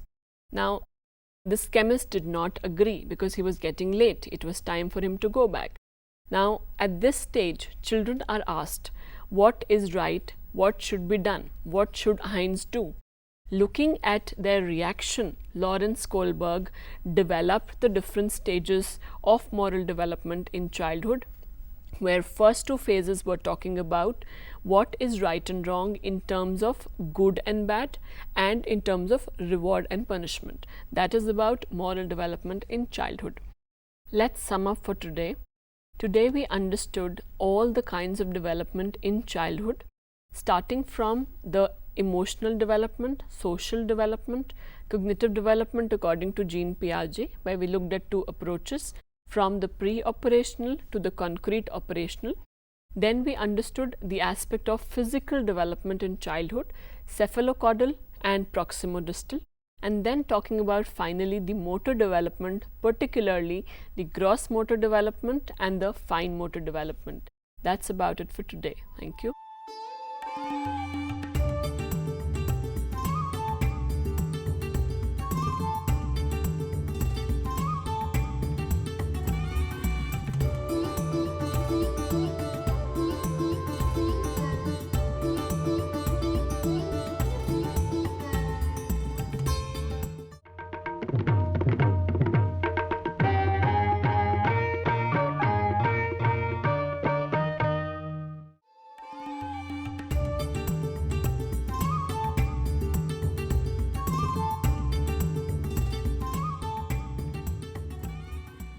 Hello viewers, I'm Mamta. Today we are going to take up the final stages of development, adolescence, middle age and old age. Now looking at adolescence, which is derived from a Latin word meaning to grow into maturity. Now it is a transitional phase in a person's life between childhood and adulthood. Now most of you are in this stage. When you look at yourself, this is a very turbulent phase. It's a phase which is very testing. It's like a storm and stress phase where a lot of changes are simultaneously happening and you're not able to understand who you are. Are you a child? Are you an adult? Sometimes you're told you are a child, please don't interrupt, it is not meant for you. Sometimes you're told you're so big now, please come up and do this. So there's a lot of confusion at this stage of puberty. Puberty is the age where the sexual maturity takes place, that is, the ability to reproduce is attained.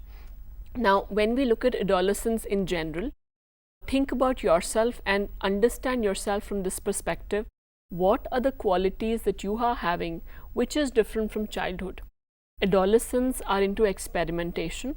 They want to try and explore new things.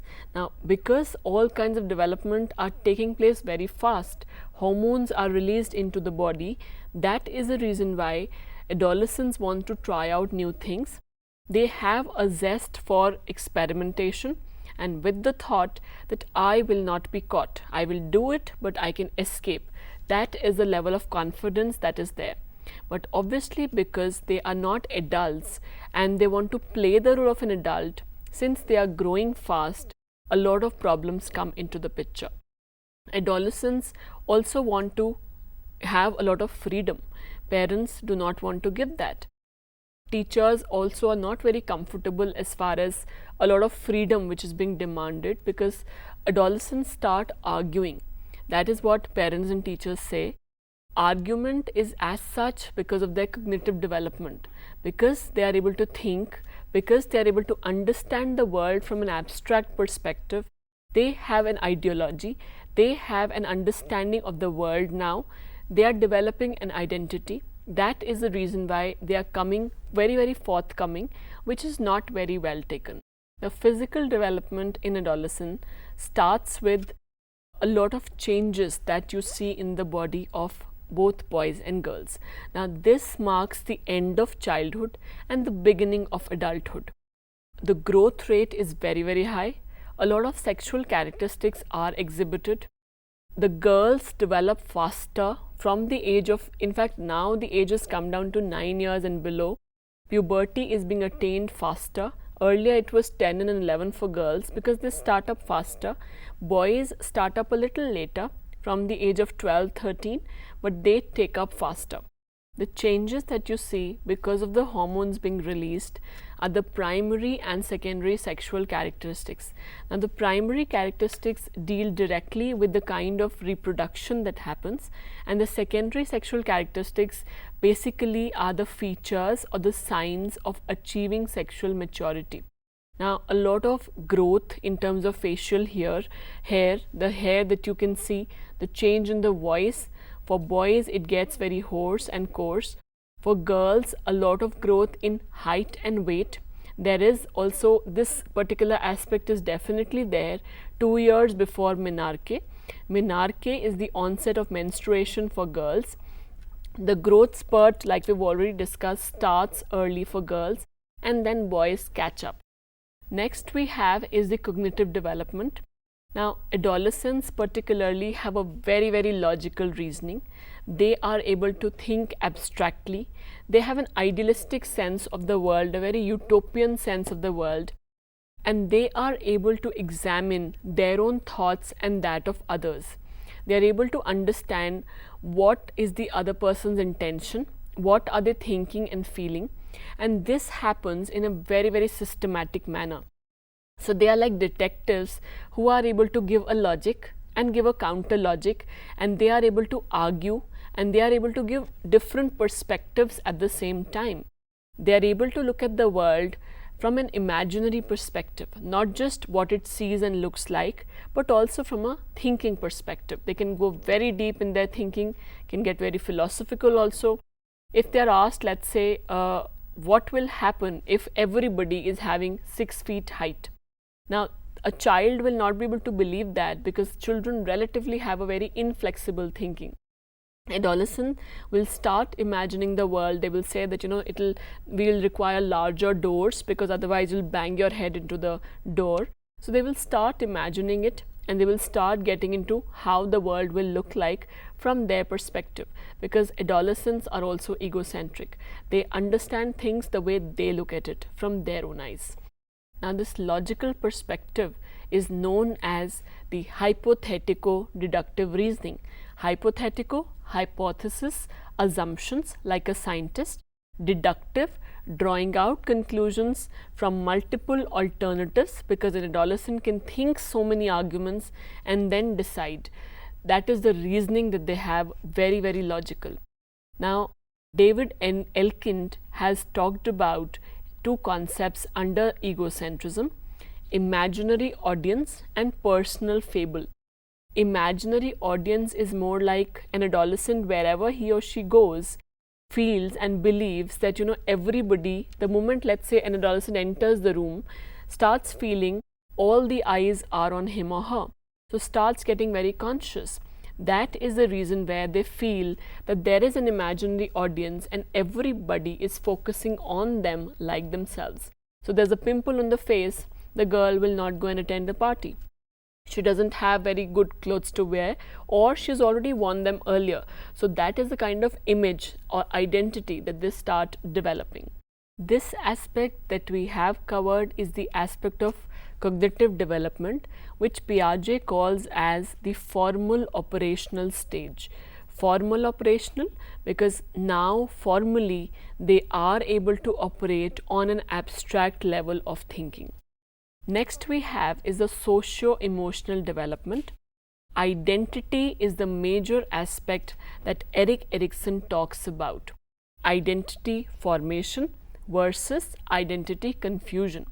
Now, adolescents are able to have an image of themselves, the kind of values that are important to them, the kind of commitment and belief they want to carry with them for the rest of their life.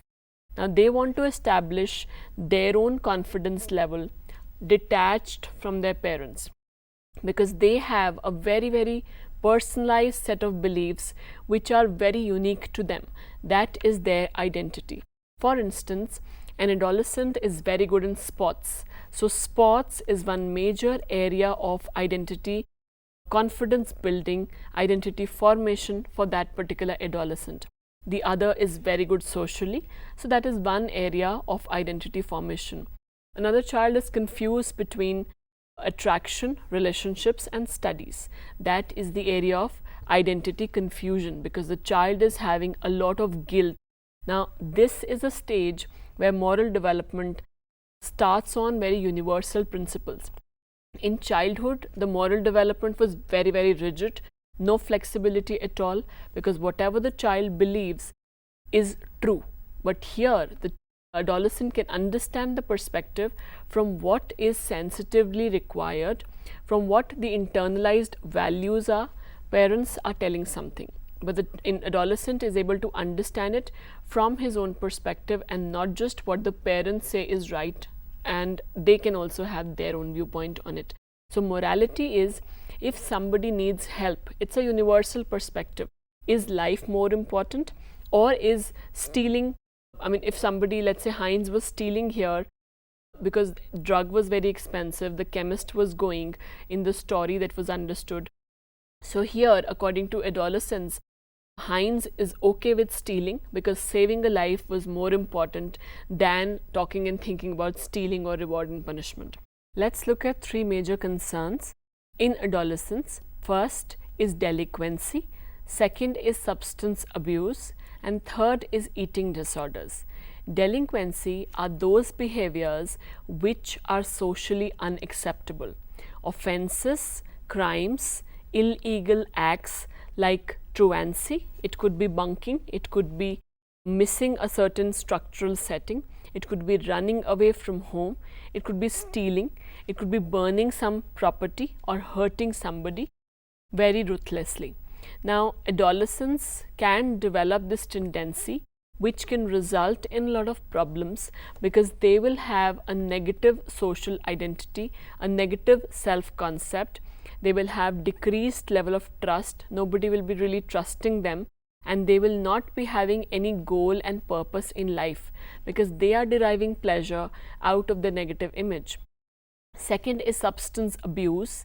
Now, adolescents are very vulnerable to any kind of abuse, any kind of drug abuse, where any substance like smoking and drinking, alcohol, very socially acceptable gateway drugs, they are used as a way of coping with their own loneliness, their own emptiness, void, lack of confidence and stress. Now, this can majorly result in problems with the adolescent's development, various kinds of skills, decision making problems, family problems. Now, majorly it starts from peer pressure. Most of the researchers have said that any kind of addiction starts from peer pressure, just to get acceptance from friends, just to have a desire to act like adults, or to escape any kind of pressures of school or any kind of activities. Now, most of the time these result in a lot of problem later on, but they are like, if an adolescent is not able to say no to all these activities, the adolescent is convinced but is not able to say no to the friends, lack of assertiveness, then it is going to result in a major personality problem. And in fact, when we look at the personality, adolescents who are submissive, adolescents who do not have a very good confidence level, who are very introvert, normally are not able to assert themselves. Next, we have eating disorders. This is a problem particularly with females in urban families. Looking at the role models on TV, normally adolescents, girls are having the problem of anorexia nervosa and bulimia. So what they do normally is they starve themselves, do not eat food, compulsorily exercise, and ultimately, even if they eat in bulimia, they are able to purge it out or fast or use a laxative to take it out of their system. We have the next stage, which is adulthood. An adult is somebody who is responsible, who is mature, who is self-supporting, and who is able to establish and integrate himself well into society. Now, these are the qualities which are there in an adult, but in this stage, normally the two phases are observed. First, the career growth, the work-related adult role which is assumed by the person, the success in earning a living, in occupation, in the career development. It's a very fast-paced growth, the initial years of career development, the financial status. Second important milestone here is marriage and parenthood. Family, marriage, parenthood. So, a person once established with the career decides to settle down, decides to take on the responsibility of having children. So, that family is a very major adjustment area where it's a lot of responsibility. If the person is not mentally prepared or is not able to relate to it, it becomes a problem.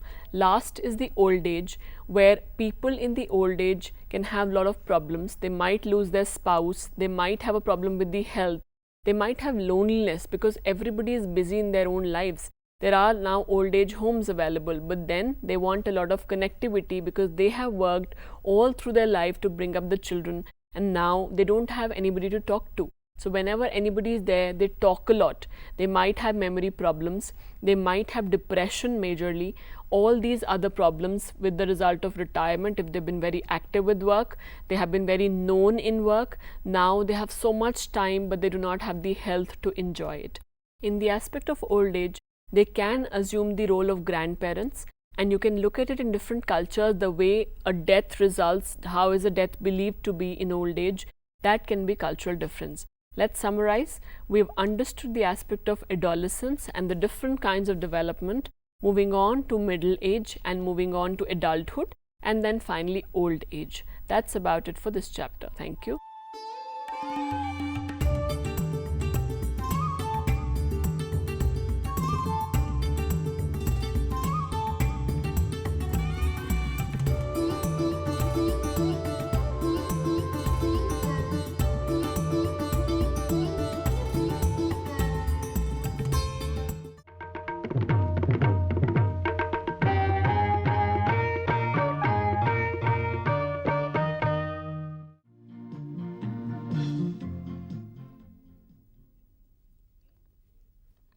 viewers, we learned certain facts regarding roots of quadratic equation in our previous lesson. What are those? We learned that if ax square plus bx plus c equal to 0, a not equal to 0 is a given quadratic equation, then d is equal to b square minus 4ac is called its discriminant. If d is greater than 0, then the equation will have real and distinct roots alpha and beta, given by alpha is equal to minus b plus under root of b square minus 4ac upon 2a, and beta is equal to minus b minus under root of b square minus 4ac upon 2a. If d is equal to 0, then the equation will have real and equal roots, namely minus b upon 2a. If d is less than 0, then the equation will have no real roots. What else did we learn in that lesson? We also learned to find the sum and the product of the roots of a given quadratic equation without actually finding out the roots.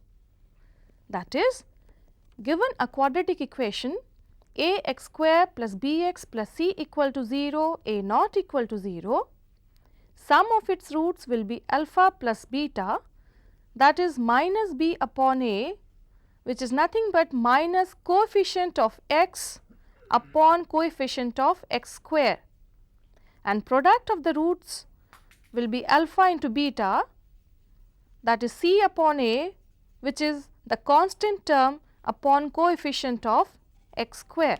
Now, given equation, we know how to find out its roots. For example, in order to find out the roots of the equation x square minus 7x plus 6 equal to 0, first of all we will factorize it, and the factors of this equation will be x minus 6 into x minus 1 equal to 0, which gives us the roots of this equation as x is equal to 6 and x is equal to 1. But suppose we have to construct an equation whose roots are given as 6 and 1, then what do? Naturally, we will think of the factors which gave us these roots. That is, if the roots of the equation are given as 6 and 1, then the factors will be x minus 6 and x minus 1. When we multiply them and equate them to 0, then we get the equation x square minus 7x plus 6 equal to 0. Similarly, suppose we have to construct an equation whose roots are given as 5 and 2. Then again we have to think of the factors which give us these roots, that is x minus 5 into x minus 2, and when we multiply them and equate it to 0, we get the equation as x square minus 5x minus 2x plus 10 equal to 0. Hence, the equation is x square minus 7x plus 10 equal to 0. But can we obtain these equations by any shortcut method? Let us see. Observe the equation x square minus 7x plus 10 equal to 0. We were given that the roots of this equation are 5 and 2. Therefore, the sum of the roots of this equation will be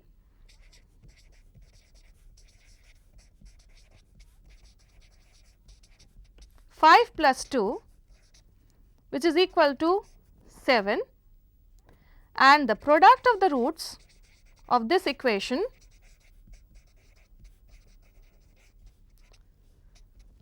will be equal to 5 multiplied by 2, which is equal to 10.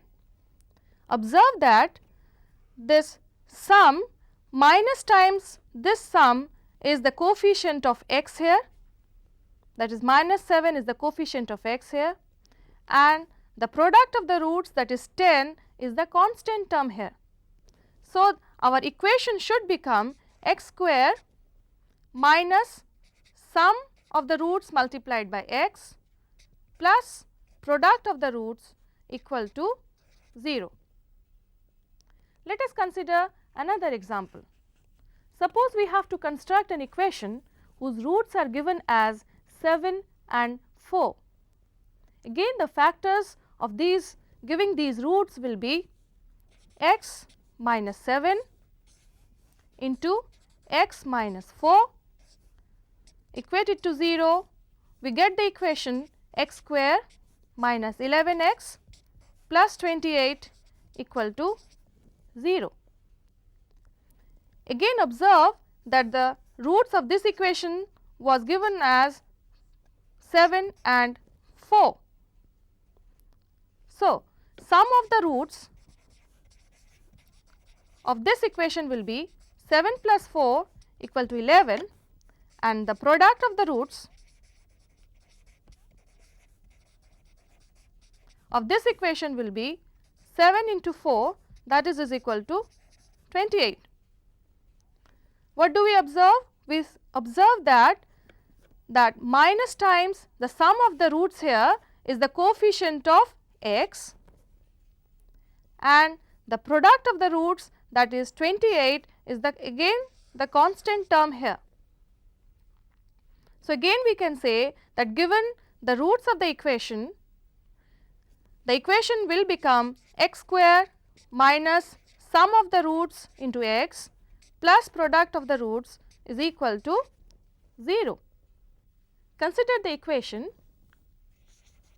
ax square plus bx plus c equal to 0, where a is not equal to 0.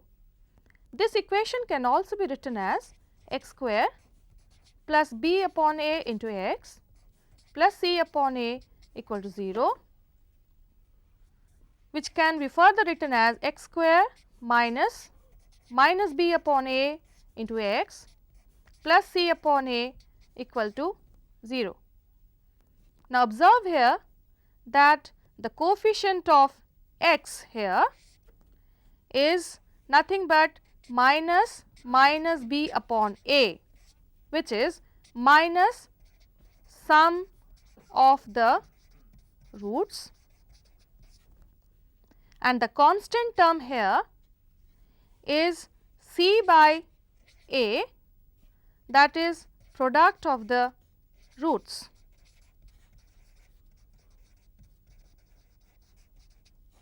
So, given the roots of a quadratic equation, the equation becomes x square minus, as per this equation I am writing here, x square minus sum of the roots into x plus product of the roots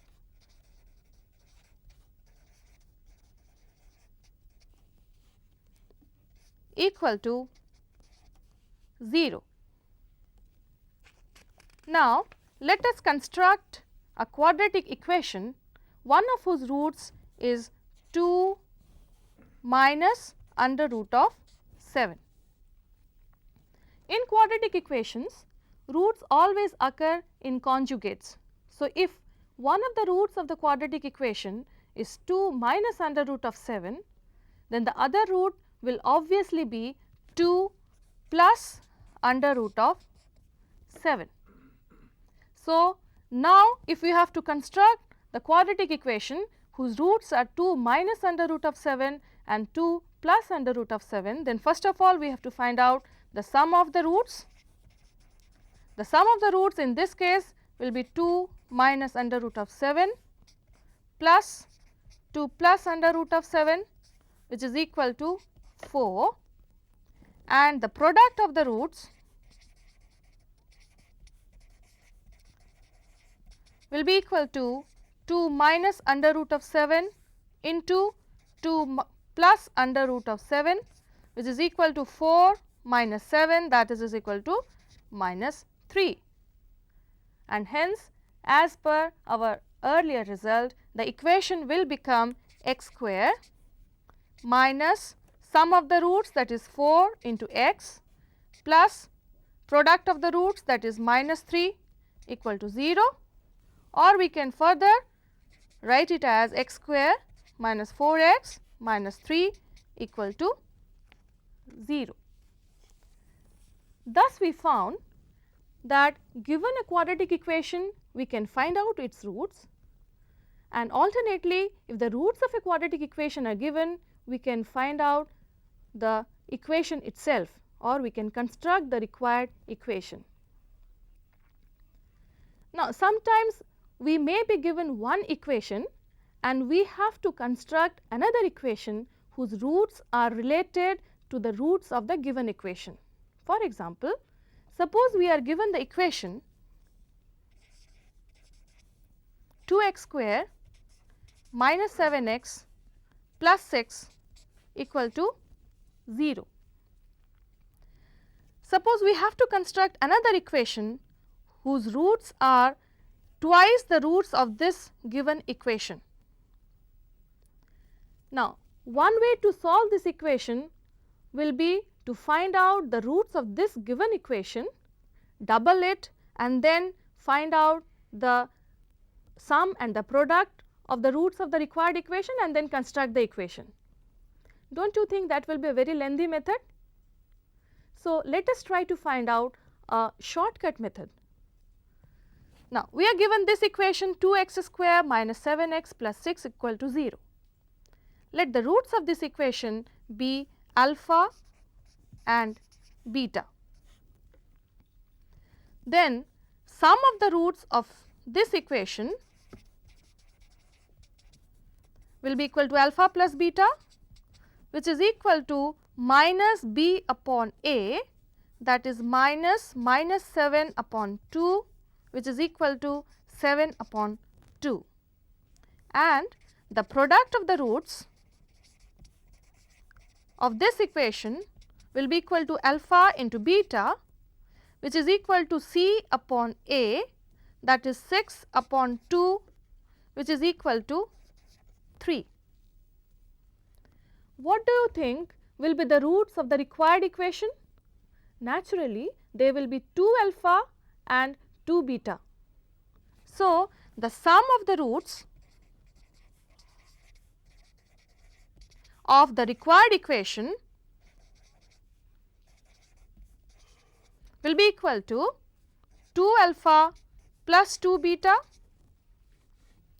which is equal to 2 times alpha plus beta, that is 2 times. Now, we know that alpha plus beta is equal to 7 upon 2. So, we can replace alpha plus beta by this value. So, we get 2 times 7 upon 2, that is equal to 7. Also, product of the roots of the required equation will be equal to 2 times alpha into 2 times beta, that is equal to 4 times alpha into beta, but we know that alpha into beta is 3. So, replacing alpha into beta by this 3 here, we get 4 multiplied by 3, which is equal to 12. So, now we have the sum of the roots of the required equation as 7 and the product of the roots of the required equation as 12. So, can we construct this equation now? Yes, the equation in this case will be x square minus sum of the roots of the new equation is 7. So, 7x, product of the root of the new equation is 12. So, that is 12 equal to 0. So, this is our required equation. Now, suppose we are given an equation 3x square minus 7x minus 6 equal to 0, and we have to construct another equation whose roots are reciprocal of the roots of this equation. So, what do we do? Again, let us suppose that the roots of this equation be alpha and beta. Then sum of the roots of this equation will be alpha plus beta, which is equal to minus b upon a, that is minus of minus 7 upon 3, which is equal to 7 upon 3, and product of the roots of this equation will be c by a, that is minus 6 upon 3, which is equal to minus 2. What do you think will be the roots of the required equation? Naturally, they will be 1 upon alpha and 1 upon beta, because they are reciprocal of the roots of the given equation. So, sum of the roots of the required equation in this case will be 1 upon alpha plus 1 upon beta, that is equal to, taking LCM alpha into beta, we get beta plus alpha, or it can also be written as alpha plus beta upon alpha beta. Now, from this earlier result, we have alpha plus beta is 7 upon 3 and alpha into beta is minus 2. So, replacing alpha plus beta by 7 upon 3 here and alpha into beta by minus 2 here, we get the sum of the roots of the required equation as 7 upon minus 6, or I can write minus 7 upon 6. Also, product of the roots of the required equation will be 1 upon alpha into 1 upon beta, that is equal to 1 upon alpha into beta, and as we already know that alpha into beta is minus 2. So, replacing alpha into beta by minus 2, we get 1 upon minus 2 as the product of the roots of the required equation. So, now we have the sum and the product of the roots of the required equation. Can you construct the equation now? Yes. The equation in this case will be x square minus sum of the roots, that is minus 7 upon 6 into x, plus product of the roots, that is minus 1 upon 2 equal to 0. This can further be simplified and written as 6x square plus 7x minus 3 equal to 0, which is the required equation. Thus, we found that given one equation, we can construct another equation whose roots are related to the roots of the given equation. Now, sometimes we come across equations which are not of quadratic form. For example, 3z raised to the power 4 plus 4z square minus 4 equal to 0. As you can very well see, this is not of quadratic form. So, how do we solve such equations? Either we find a new way to solve such an equation, or we try to reduce it to quadratic form, so that we can solve it by the methods we know. Now, can we reduce this equation to quadratic form?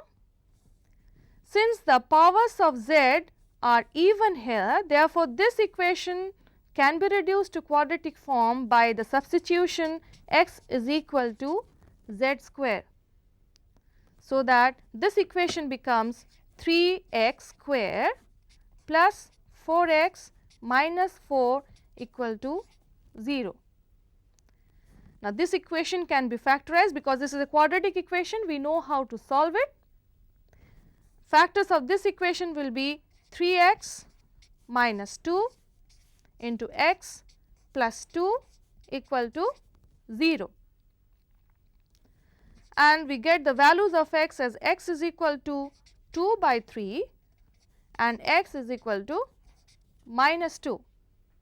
But since we have substituted z square as x, therefore, replacing this x by z square here, we get z square is equal to 2 by 3 and z square is equal to minus 2.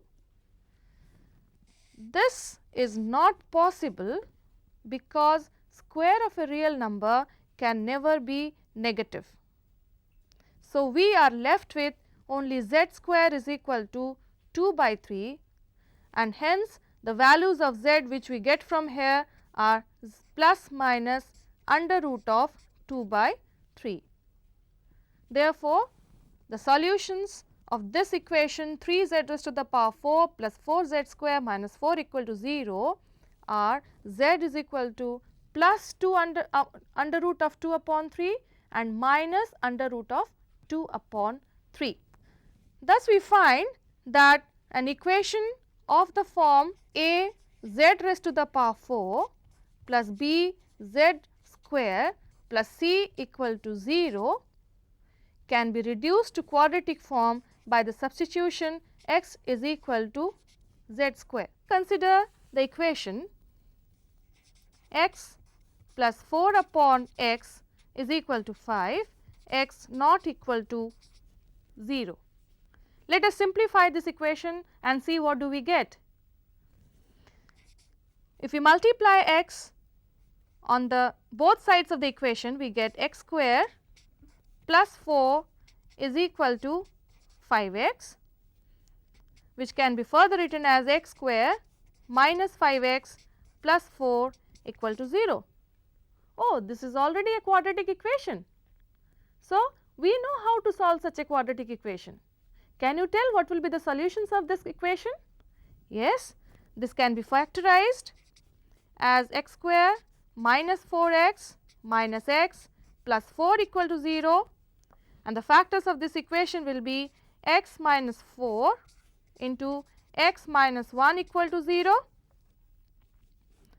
That gives us the roots of this equation as x is equal to 4 and x is equal to 1. Thus, we find that we can find out the solutions of the equations of the form ax plus b upon x is equal to c, where x is not equal to 0 by multiplying both sides of this equation by x.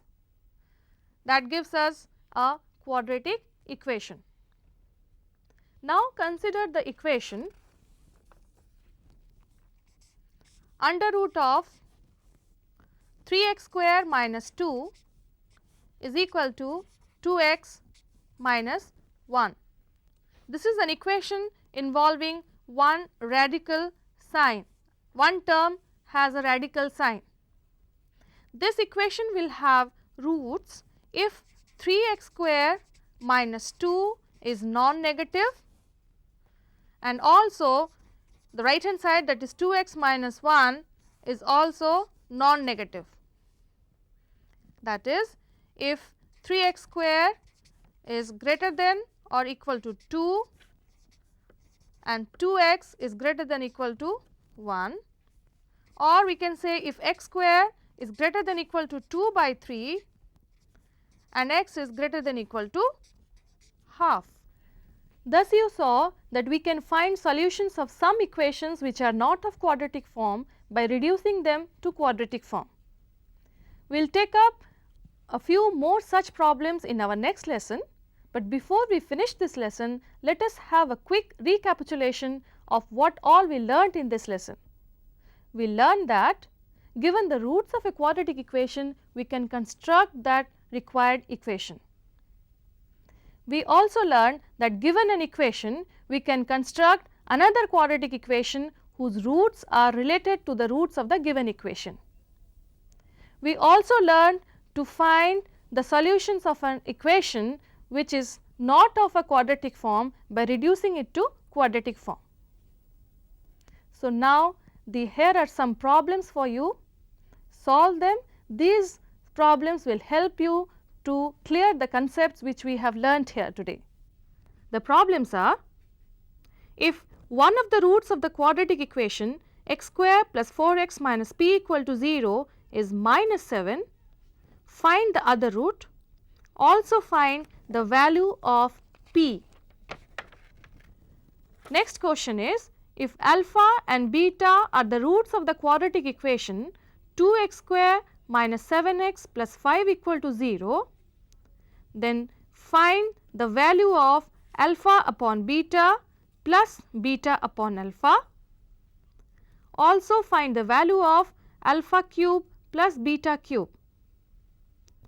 Next question is, if alpha and beta are the roots of the quadratic equation x square minus 8x plus k equal to 0, find the value of k such that alpha square plus beta square is equal to 40.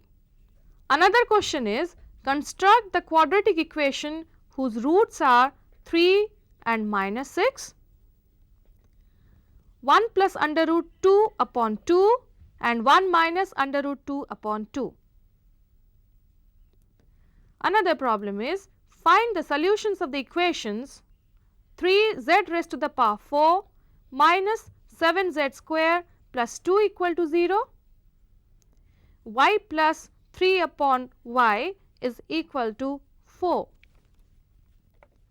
Solve these problems and get them checked by a person of mathematics. In case of any problem, you can write to us.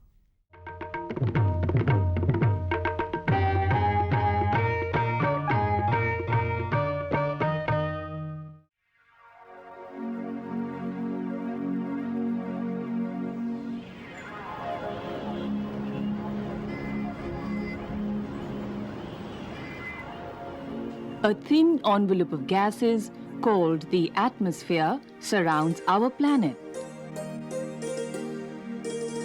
Not only is this tenuous gas vital to our very existence, but also fragile enough to be ruined by us.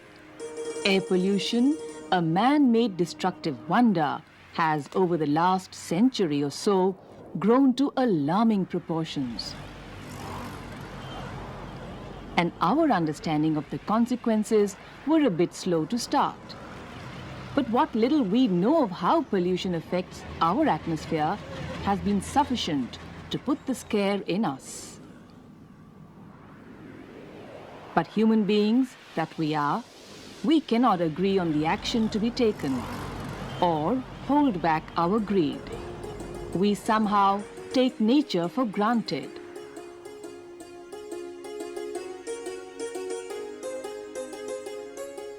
Over a period of 24 hours, you breathe in some 15,000 liters of air.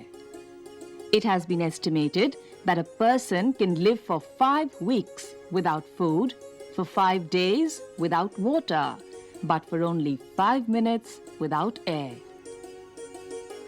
And we are out to ensure that we do not have enough clean air to breathe. In this second program on Early Action Counts, we will discuss the level of damage we have caused to the atmosphere, how we assess it, and what we can do about it.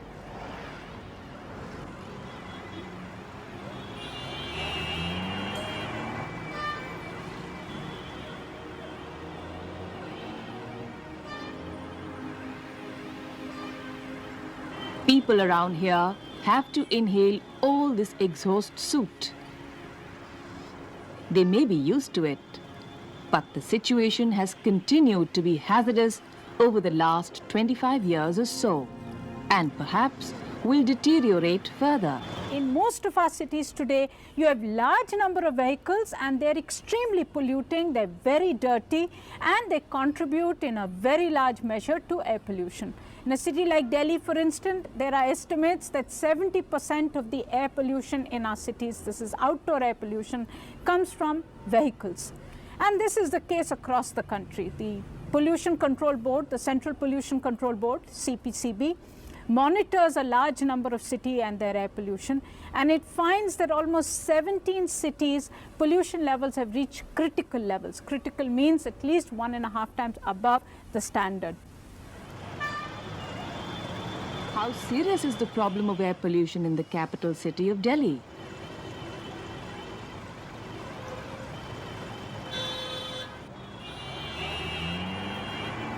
Here, the air is not only hazy and murky, but also uncontrollable. Can we wish away traffic and emissions coming out of these ever-increasing number of motorized vehicles?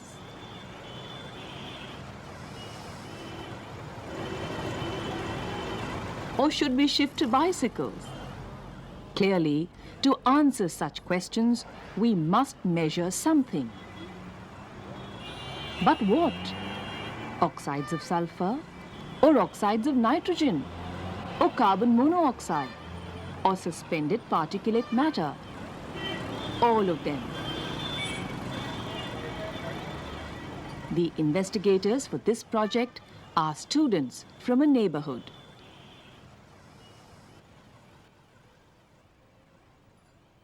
This is our Assembly Pro, from where we take the samples from the environment and sucks through this pump. But sir, the air outside, it will contain some moisture, so doesn't it dilute the amount of pollutants in the atmosphere? We are not allowed this moisture to enter this analyzer. We have a moisture trap. Only the particles, suspended particles? No, only gas particles is entered. So you know that we are sucking the ambient air, and these are the analyzers, and these are analyzing all the gas that we are sucking it. The sample is coming into the van, and it is distributed to all the analyzers, which are monitoring nitrogen dioxide, sulfur dioxide, carbon monoxide, and ozone. So if you see on the monitor now, this value is well within the limit, and this NOx is the main pollutant from diesel-driven vehicles. You see ozone is 0.013 ppm at present, and this ozone is the ground level ozone, not the top level ozone, which is beneficial to us because it absorbs ultraviolet light. Then you have CO, and the main source of CO is the vehicle, petrol-driven vehicle that move outside. Then you have SO2 concentration, which is 0.002 ppm. Petrol-driven vehicle are main source of this, as well as the industrial emission which use coal or any fuel. This data from the analyzer is directly coming on this computer.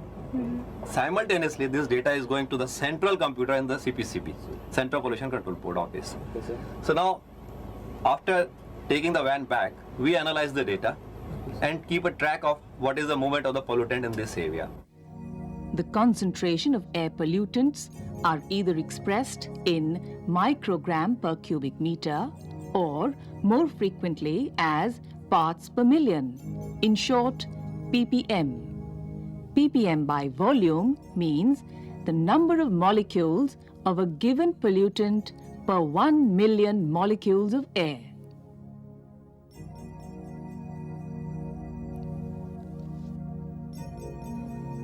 The investigations of ambient air quality monitoring stations in the National Capital Region of Delhi, conducted by the National Environmental Engineering Research Institute at Nagpur, show this.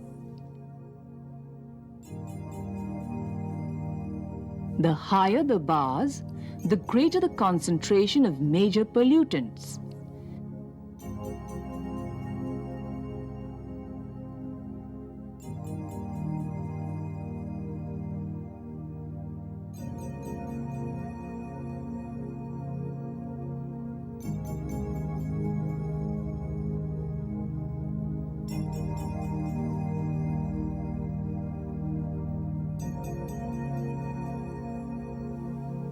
Pollution incidents can sometimes become tragic.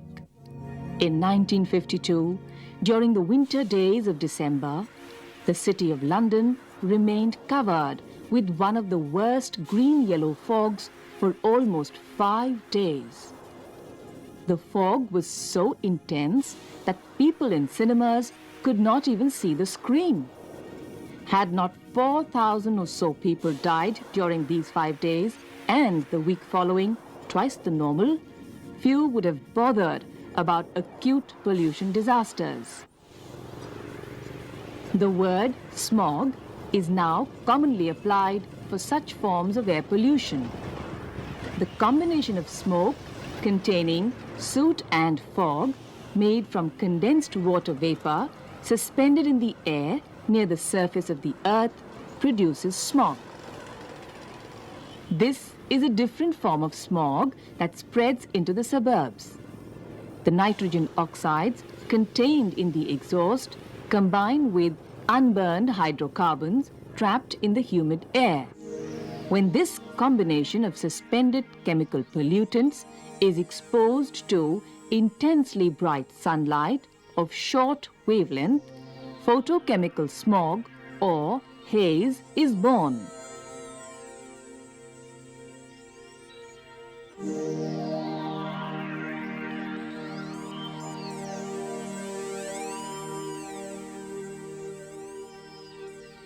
And this smog produces a range of secondary pollutants, including powerful oxidants such as peroxyacetyl or peroxybenzyl nitrate, more commonly known as PAN or PBN respectively, and ozone.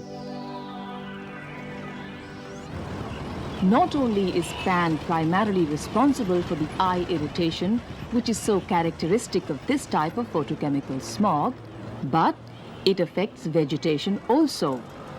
We can escape outdoor air pollution, but plants may be exposed over long periods.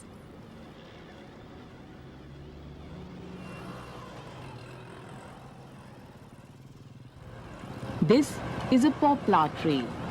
It grows very fast and its leaves fall in autumn. But when photochemical smog blows in like this, the poplar leaves eventually come to look like this, as if they have been burnt. Scientists here study the effects of photochemical smog on plants and trees.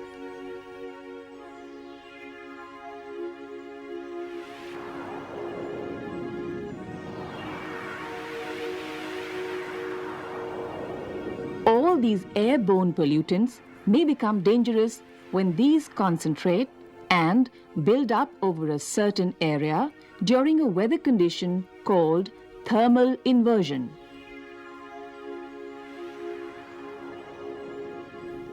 Such a situation occurs when a layer of warm air settles over a layer of cooler air that lies near the ground and acts as a lid. This prevents pollutants from rising and scattering. The longer the inversion lasts, the greater is the buildup. And these remain trapped in until rain or wind breaks up the layer of stationary warm air, allowing the impurities to rise up. One such thermal inversion, which had disastrous consequences, occurred in December 1984. An accident at the Union Carbide factory at Bhopal led to the release of methyl isocyanate, a poisonous gas. The situation was aggravated due to thermal inversion, not allowing the poisonous gas from dispersing.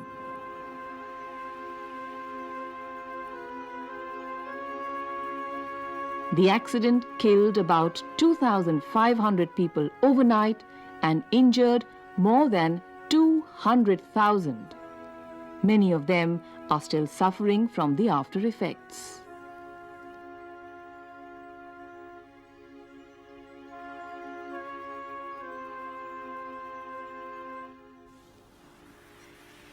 A small fraction of the particulate matter may be metallic particles such as lead, chromium, beryllium, nickel, arsenic, and vanadium.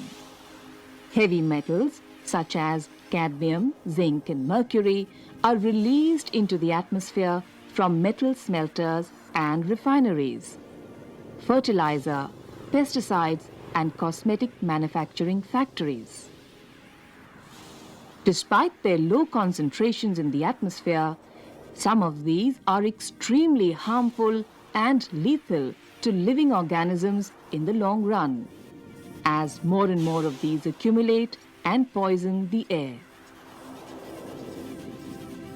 Cadmium neither gets burnt by fire nor cleared by air, and its accumulation can spoil the kidney.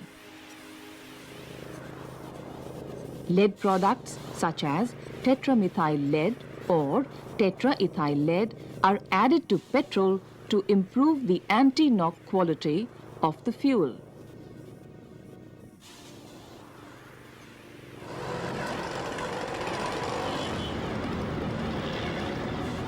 Pigeons living here have been found to contain about 10 times as much lead as their more fortunate rural brethren.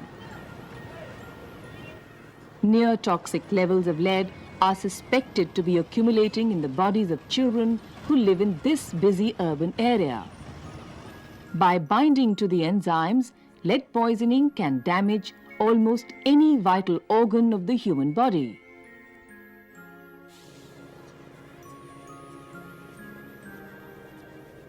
Perhaps the most controversial environmental issue is acid rain. Even without air pollution, all rain is naturally slightly acidic because it contains carbonic acid formed by the reaction of water with the carbon dioxide in the atmosphere. But all the additional carbon monoxide and carbon dioxide we contribute through burning of fuels, what about them?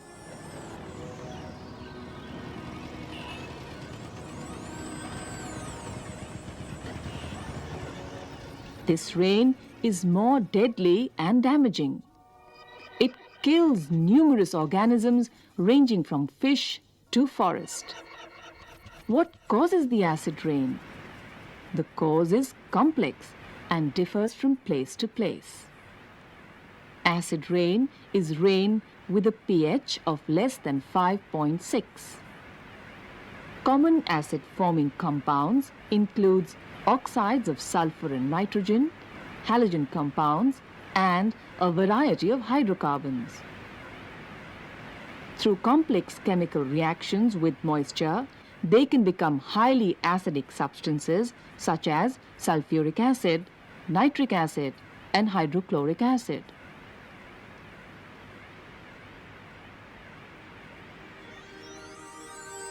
Vast stretches, millions of acres of forest, including wildlife, are vulnerable to damage by acid rain. The acids burn the leaves and leach nutrients directly from the plants.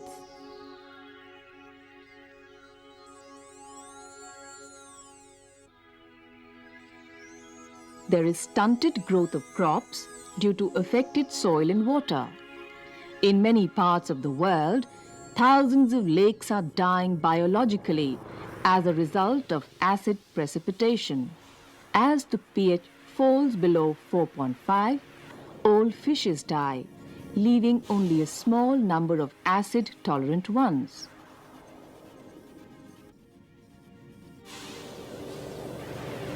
And as clouds move from place to place, even across countries, the source of pollution could be someplace and the acid rain could affect someone else. A real global problem.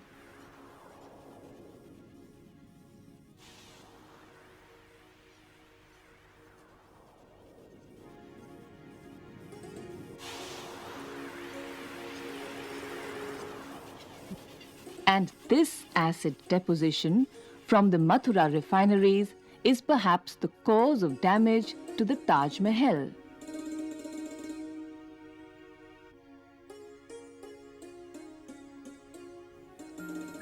These are pieces of marble similar to the marble of Taj Mahal. We put them into different solutions of sulfuric acid and nitric acid of different concentrations. See what happens.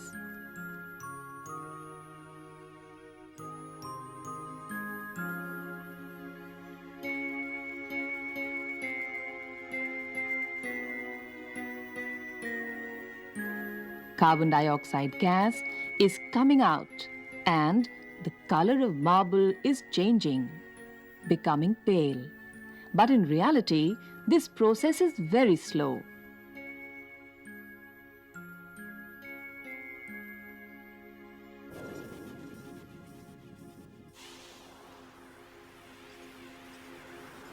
One method of combating the harmful effects of acid rain is spraying alkaline substances such as coal ash to neutralize the acid on land and water both.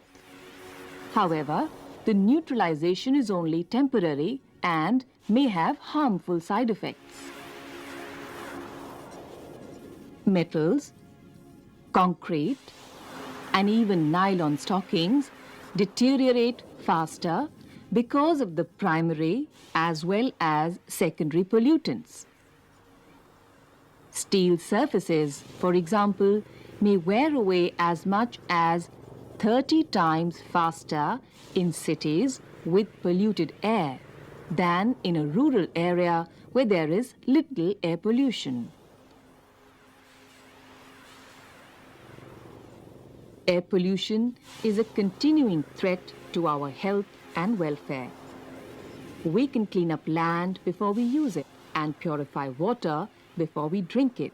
But except probably in air-conditioned rooms, we must breathe air as it comes to us. The major problem with indoor air pollution is chula smoke. In most parts of India, as you know, rural households cook even today on chulas, and they use biomass, whether it is wood or agricultural crop residues or cow dung, to be able to cook their food. And the ventilation of our houses in many parts of the country is such that the smoke is trapped within the houses. And researchers have now found that it is equivalent, the women who are exposed to the smoke from chulas, it is almost equivalent like smoking 20 packs of cigarette a day, the amount of toxins that get into the body. Is there any correlation between cases of persons breathing polluted air in cities and deaths from lung cancer?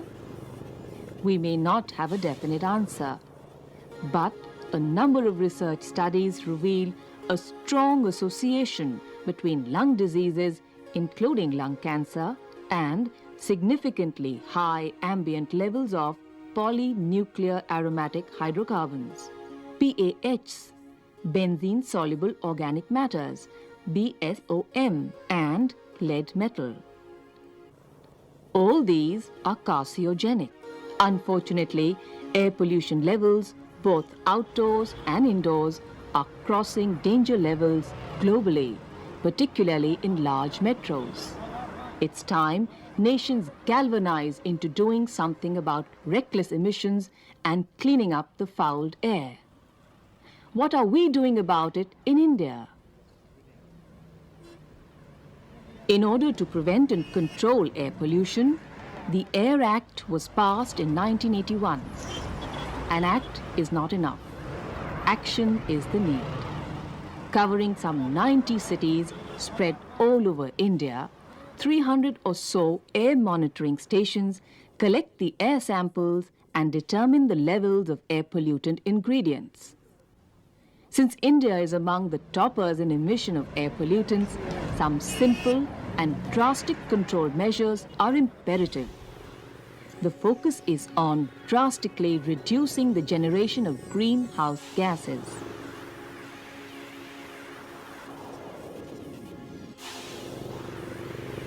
Number of automobile vehicles will continue to increase and factories cannot be shut down.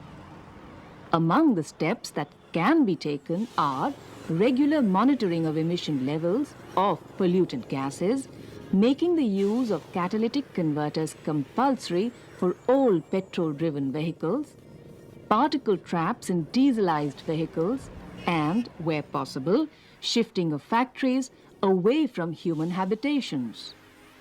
Ensuring proper insulation in factory boilers and cutting down electricity transmission losses can also bring down the levels of emission by as much as 20%. What else can be done to reduce automobile pollution? Should not the vehicles with old technology be banned from big cities?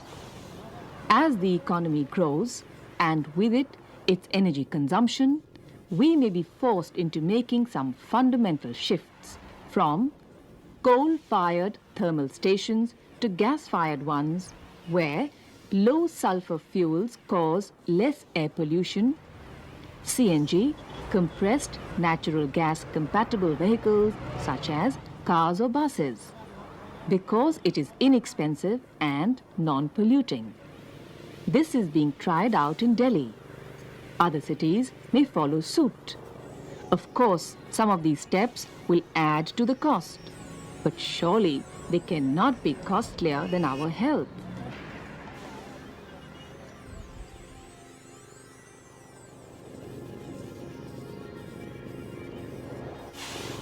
getting back a whiff of fresh air will take time. It will take determined and sustained efforts to undo years of neglect. The atmosphere, although it affects everyone, belongs to nobody. No one has sole responsibility for it. This makes it more difficult to protect and easier to pollute. It also means that even those who do not pollute it suffer from the pollution of others. And certainly, dilution is not the solution of pollution. Getting the act together and concerted effort is the only way forward. It is encouraging to note a heightened awareness worldwide, and people and institutions are coming out and joining hands to do their bit for the environment. What about you?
बच्चे प्रकृति की कमान से निकले हुए तीर हैं। इन्हें वायुमंडल में अपना रास्ता स्वयं बनाने दो। कौतूहल से भरपूर कोमल जिज्ञासु बाल मन मुक्त होकर संसार का, अपने परिवेश का अवलोकन करना चाहता है। इस प्रकार बच्चा सीखता है। खेलते खेलते सीखता है, उठकर सीखता है, गिरकर सीखता है, यहां तक कि कदम कदम पर सीखता है।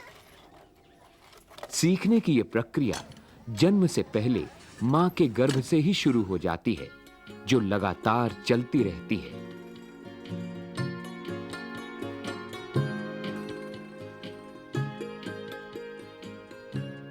घर से आंगनवाड़ी तक और आंगनवाड़ी से स्कूल तक यह प्रक्रिया जारी रहती है।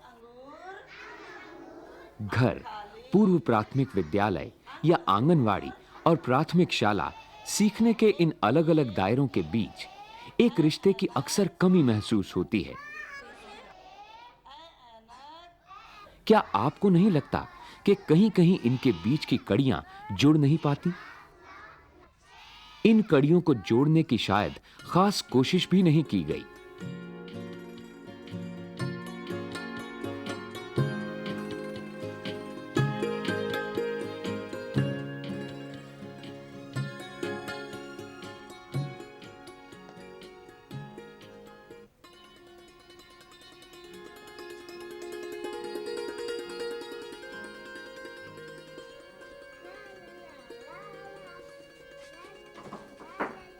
अब हमारी संगीता को ही लीजिए।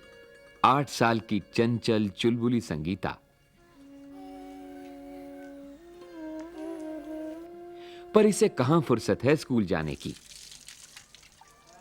3 साल के अपने छोटे भाई मोहन को नहलाना, धुलाना, खिलाना, पिलाना और फिर मां के काम पर चले जाने के बाद मोहन की देखभाल करना, ये सब काम संगीता के कंधों पर ही तो है।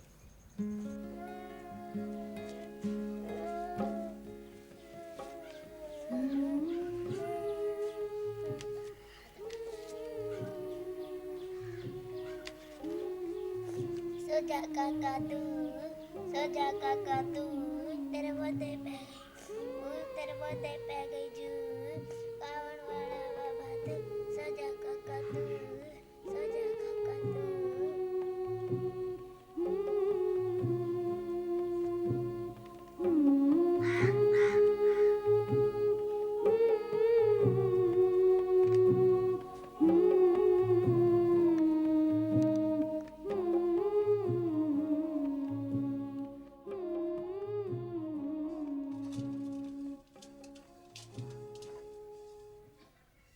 कितनी व्यस्त है संगीता की दिनचर्या।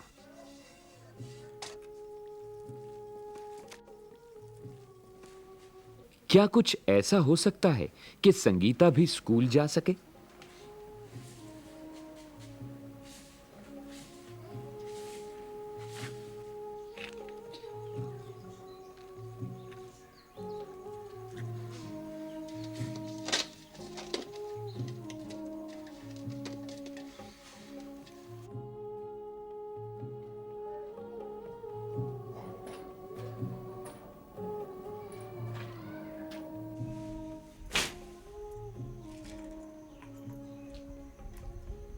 संगीता बेटे पानी ले आओ।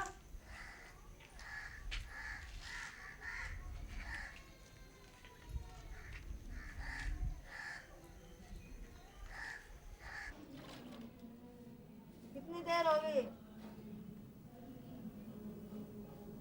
एक एक काम एक एक घंटे में करेगी? हाँ? डाल दे जल्दी से।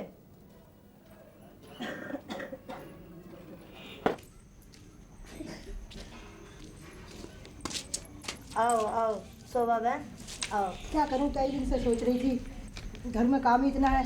संगीता बेटे पानी देना है गिलास। आलू बहन बनाएगी? हाँ बहन क्या करूं। तेरी संगीता तो बड़ा काम करती है। क्या करूं बहन, बेचारी सारा दिन लगी रहती है, क्या बड़ा इसे काम करती है। क्या इसे स्कूल नहीं भेजती?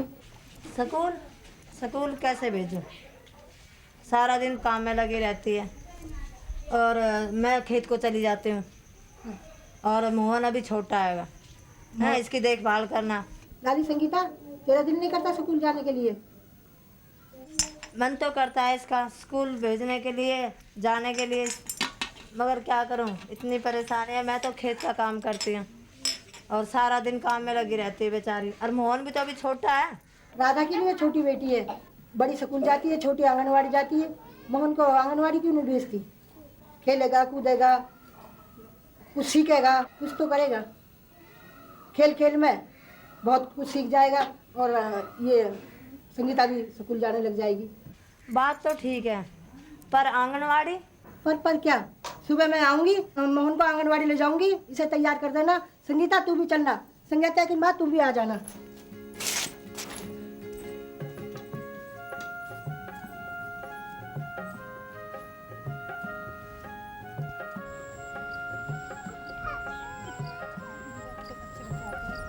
शिक्षा देती है।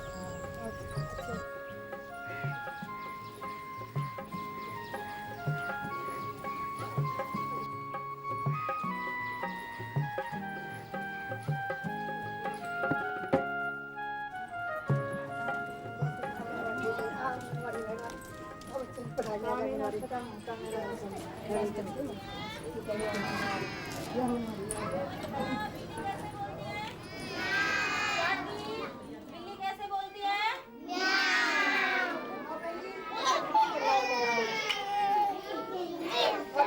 रोज छोड़ने आएगी इसके लिए। आओ बेटा,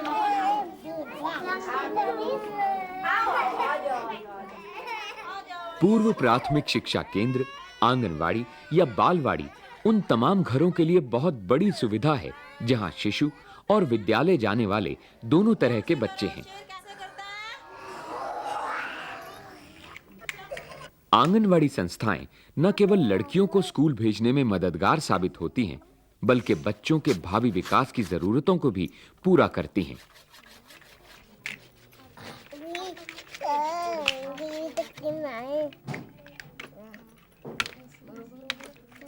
ये कितना है? कितना है? ये कितना है? ये कितना है? ये कितना है? कितनी खुश है हमारी संगीता अब स्कूल में। उधर मोहन भी बहुत मजे में है, नई नई चीजें सीख रहा है जो आगे प्राइमरी स्कूल की पढ़ाई में मददगार साबित होंगी। क्या नाम है आपका? आरती। शाबाश। पहले कौन सी आवाज आई? आपकी। आपकी। पर ये सब कुछ शायद इतना आसान नहीं है। पूर्व प्राथमिक शालाओं, आंगनवाड़ियों और प्राथमिक विद्यालयों में कितना तालमेल है, आप ही बताइए। क्या आप कभी आंगनवाड़ी गई हैं? आंगनवाड़ी यानी खिचड़ी केंद्र, वहां जाकर हम क्या करेंगे? अरे भाई, एक बार चल के देखिए तो सही हमारी आंगनवाड़ी को, क्या पता आपकी राय बदल जाए। तो चलिए हमारे साथ।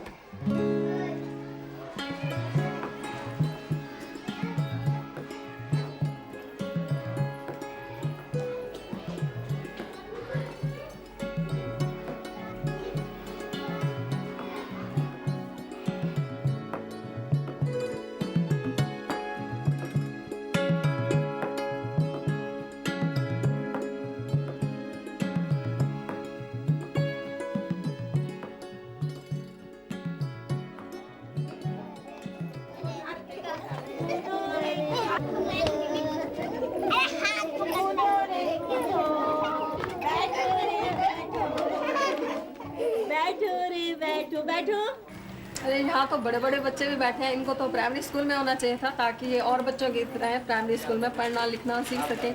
नहीं, ये बात सही है बहन जी कि हम यहाँ लिखने पढ़ने में जो सहायक हों ऐसी छोटी छोटी गतिविधियाँ ही करवाते हैं। पढ़ने लिखने का कौशल तो ये प्राइमरी स्कूल में ही सीखेंगे। आंगनवाड़ी से जो बच्चे हमारे पाठशालाओं में आते हैं, हमने देखा है इनमें ज़्यादा आत्मविश्वास होता है। असल में आंगनवाड़ी में बच्चों की अच्छी तैयारी होती है जिससे इन्हें प्राइमरी स्कूल में पढ़ने में आसानी होती है। और ये बच्चे जब हमारे पास प्राइमरी स्कूल में आते हैं तो ये स्कूल में ही टिकते रहते हैं और ये स्कूल छोड़कर भी कम जाते हैं और जो है ड्रॉप आउट जो हमारी दर है वो कम हो जाती है। लेकिन ऐसा भी है कि ये बच्चे हमारी प्राथमिक पाठशालाओं से भागकर वापस आंगनवाड़ी आना चाहते हैं, क्योंकि आंगनवाड़ी जैसी मौज मस्ती हमारे विद्यालय में तो नहीं है। हाँ, इन बच्चों को तो प्राइमरी स्कूलों में ही जाना चाहिए। हाँ, हमारे जो प्राइमरी स्कूल के जो छोटे बच्चे हैं, छोटे छोटे बच्चे आते हैं, वो यहाँ पर आ सकते हैं क्योंकि कई छोटे बच्चे ऐसे हैं जो अपने बड़े भाई बहनों के साथ आते हैं क्योंकि घर में उनकी कोई देखभाल करने वाला नहीं होता। और यहाँ पर तो बच्चों के लिए बहुत अच्छे अच्छे कार्यक्रम हैं।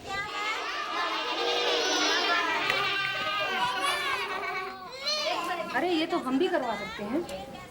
आज इतना ही बहन जी, मुझे घर घर जाकर बच्चों के माता पिता से मिलना है, आंगनवाड़ी भेजने के लिए नाम दर्ज करवाने हैं। अरे आपको भी जाना है? हमने भी जाना है प्राइमरी स्कूल में बच्चों के नाम दर्ज कराने के लिए। क्यों ना हम एक साथ चले? आइए।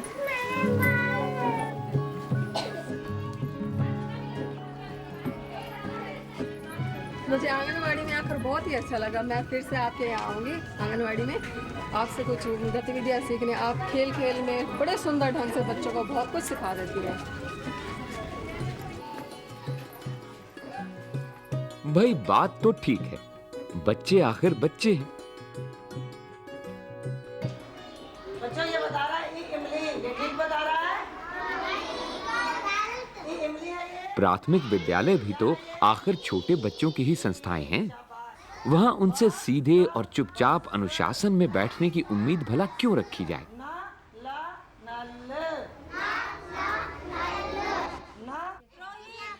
अगर उन्हें भी खेलकूद और गतिविधियों द्वारा सिखाया जाए तो क्या ये बेहतर नहीं रहेगा? अगर आंगनवाड़ी के तरीकों को प्राथमिक शालाएं भी अपना लें तो कैसा रहेगा?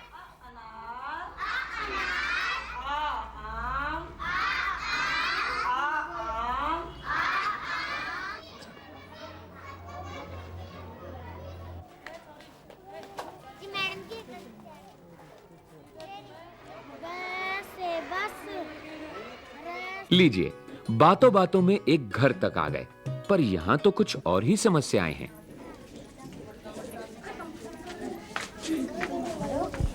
आप अपनी लड़की को स्कूल क्यों नहीं भेजती? स्कूल कैसे भेज दे? मेरी लड़की अपनी छोटी बहन को संभालती है। नहीं, इसे आप आंगनवाड़ी तो भेज सकती है। आंगनवाड़ी से क्या फायदा? आंगनवाड़ी तो सिर्फ 2 घंटे के लिए होती है, स्कूल होता है 5 घंटे। इतनी देर मेरी छोटी को कौन देखेगा? मैं तो दिन भर खेत पर रहती हूँ। आंगनवाड़ी एक कोने में तो स्कूल दूसरे कोने में। स्कूल में जाएगी तो देर नहीं हो जाएगी? पास पास क्यों नहीं रखते? बात तो ये ठीक कह रही है। ये बातें हमें ग्राम शिक्षा समिति के सामने रखनी चाहिए। हाँ, तो आपने आप बताइए। अभी यही है कि सब पंचायत जब इकट्ठी हुई तो बच्चों के स्कूल के बारे में, आंगनवाड़ी के बारे में चर्चा तो होनी चाहिए। आंगनवाड़ी के बारे में तो आपने ये बताया कि गांव में बच्चों के माता पिता चाहते हैं कि स्कूल और आंगनवाड़ी एक ही जगह पर हो। बिल्कुल, है ना?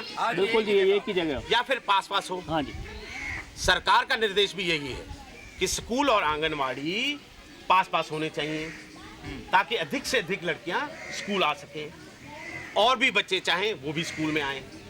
हाँ, सरकार ने एक निर्देश और भी दिया है कि उनका समय भी साथ साथ रखना चाहिए। भाई, स्कूल का टाइम और आंगनबाड़ी का टाइम एक रह जाएगा तो हमारे बच्चे जो है वे स्कूल पर टाइम पे नहीं पहुंच पाएंगे। इसलिए आंगनबाड़ी का टाइम या तो 10-15 मिनट पहले किया जाए ताकि बच्चे उसका छोड़ करके अपने स्कूल वापस टाइम पर आए। आंगनवाड़ी का समय स्कूल से 15 मिनट पहले होना चाहिए जिससे बच्चियां अपने बहन भाइयों को छोड़ के स्कूल पहुंचे। सही बात है, बिल्कुल सही बात। हम भी ये चाहते हैं, क्या ऐसा हो सकता है? सरकार का निर्देश भी यही है और हमें इसे लागू तो करना ही है। समय की बात करिए, आंगनवाड़ी 2 घंटे और स्कूल 5 घंटे, इसके लिए भी कुछ करिए। बिल्कुल बिल्कुल करना चाहिए। हाँ, बिल्कुल सही बोला है। यदि आंगनवाड़ी का समय बढ़ाएंगे तो हमारा मानदेय भी उसी हिसाब से बढ़ना चाहिए। बिल्कुल सरकार पर सब कुछ छोड़ना क्या सही होगा? नहीं, इससे तो समय बहुत ज्यादा लग जाएगा। बिल्कुल ठीक। तो कोई ना कोई हल तो हमें ही निकालना होगा। अभी आपने कहा आंगनवाड़ी स्कूल में खोल दें, जगह तो है ही नहीं। अपने बच्चे ही बाहर बैठते हैं, अभी तो क्लासों में चलते हैं। अपने भी ठीक करिए बातें। अपने बच्चे भी बाहर बैठ रहे हैं, अभी तो सेट है नहीं, कमरे नहीं पूरे। हाँ, हम जानते हैं समस्याएं बहुत सी हैं, लेकिन हमें मिलकर कुछ तो सोचना पड़ेगा ना। सोचना पड़ेगा ना। भाई, हम लोग क्यों ना कुछ रकम इकट्ठा करके वहीं स्कूल के पास अगर आंगनवाड़ी के लिए कुछ छायाकार जगह बना सके तो कैसा रहेगा? होना चाहिए। सुझाव तो अच्छा है और ये हो भी सकता है। क्यों, जो भी कुछ करेंगे हम वो अपने गांव के बच्चों की भलाई के लिए तो करेंगे। अपने ही बच्चों के फायदा होगा उसमें, और क्या। जो चीज करेंगे उसमें अपना बच्चे हैं, अपने भविष्य का, उनके भविष्य के बारे में ही तो सोच रहे हैं हम। तो वो ठीक होगा। तो भाइयों, ये तय रहा कि हमें ये काम जल्द से जल्द शुरू करना है ना? जहाँ तक बात आंगनवाड़ी के कार्यकर्ताओं के मानदेय की है, बात तो सही उठाई गई है, लेकिन हम कुछ कर सकते हैं इस बारे में? बताइए।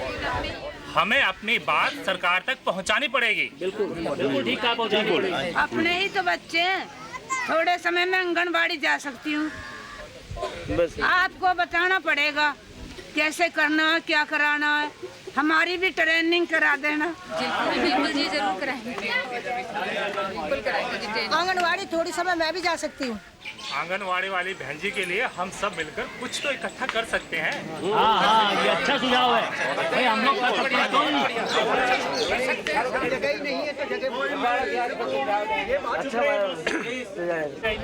हम अपने स्कूल में बाल दिवस मना रहे हैं, आप लोग भी जरूर भाग लीजिए।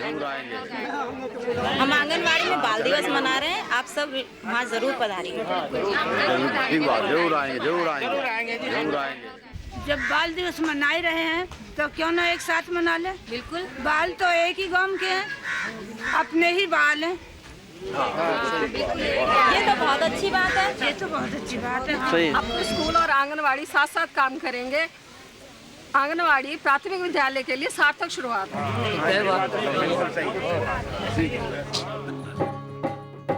जहां एक ओर आंगनवाड़ी बच्चों के लिए एक सार्थक शुरुआत है, वहीं विद्यालयी व्यवस्था के लिए एक सशक्त सहायक भी।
काश मेरे भी पंख होते जिनसे मैं असीमित आकाश में उड़ सकती।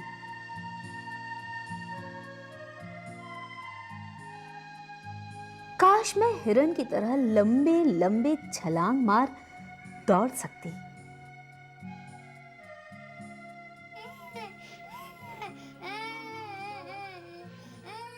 काश मेरे में इतनी ताकत होती कि मैं हर चुनौती का सामना मानसिक और शारीरिक शक्ति के साथ कर सकती।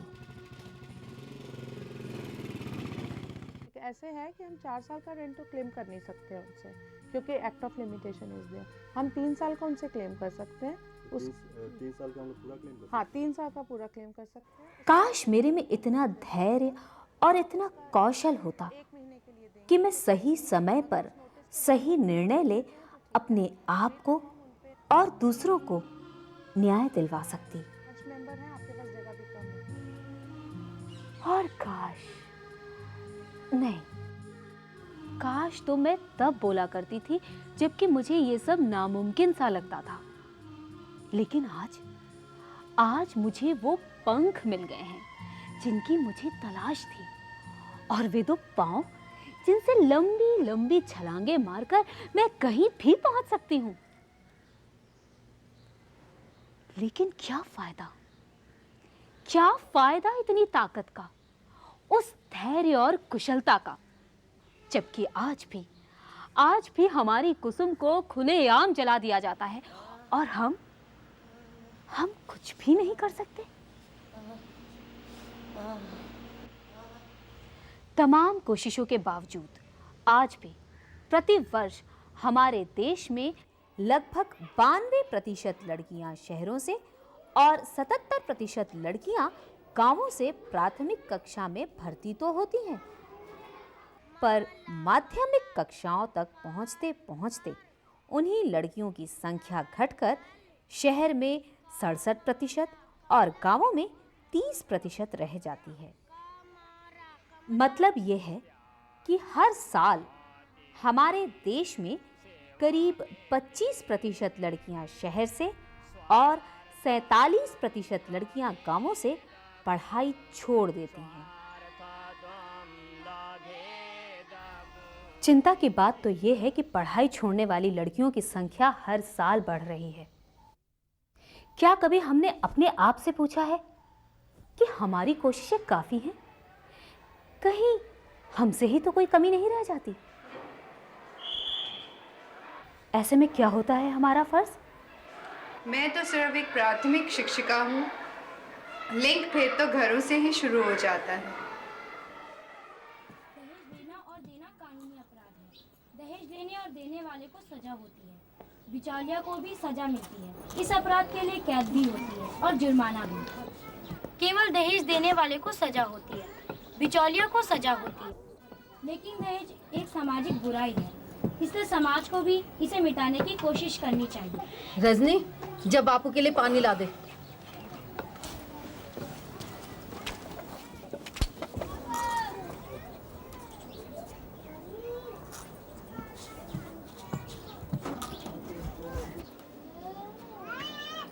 और देख, हाथ मुंह धोने के लिए पानी भी रख दे।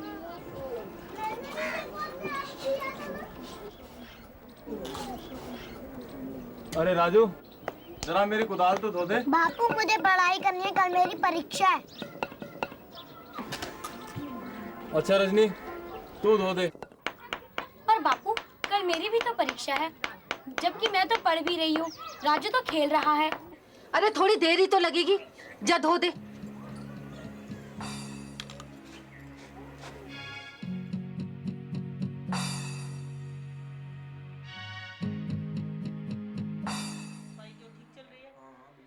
क्या आपने कभी ये जानने की कोशिश की है कि आपकी छात्राओं के साथ उनके घरों में किस प्रकार लिंग भेद होते हैं, या वे घरों में ऐसी स्थितियों का सामना किस प्रकार करती हैं जहां कि उन्हें निरंतर यह एहसास दिलाया जाता है कि वे अपने भाइयों से कम हैं? क्या आपने कभी ये जानने की कोशिश की है कि आप अपनी छात्राओं की मदद किस प्रकार कर सकते हैं? जब हम अपने लिए ही नहीं कुछ कर पाए तो इन बच्चियों के लिए क्या कर सकते हैं?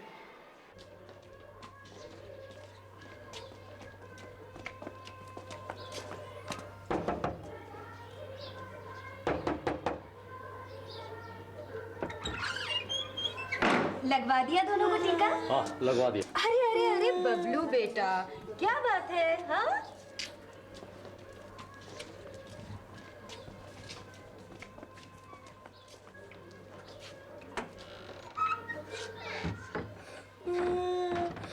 क्या बात है? क्या बात है बबलू?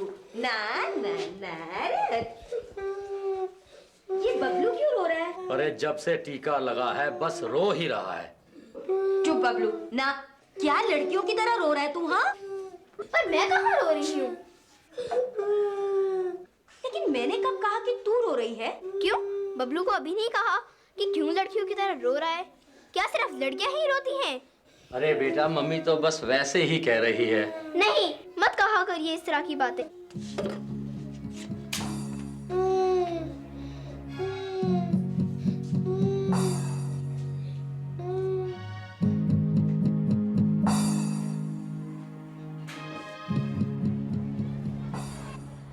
जी हाँ, यही कोशिश करनी है हमें कि छात्राएं अपनी स्थितियों का मुकाबला खुद करना सीखें, वो गलत के खिलाफ आवाज उठाएं। ये कोई आसान काम नहीं है, क्योंकि इस मकसद को पूरा करने के लिए सबसे पहले हमें विद्यालयों की चारदीवारी में होने वाले लिंग भेद को खत्म करना होगा। क्या आप इसके लिए तैयार हैं?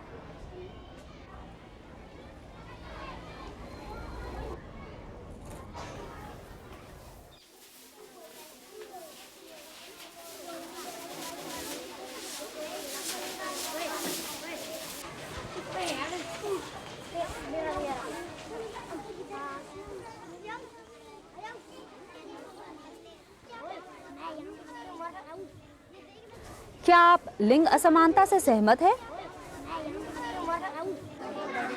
हरगिज नहीं। क्या आप चाहती हैं कि यह खत्म हो?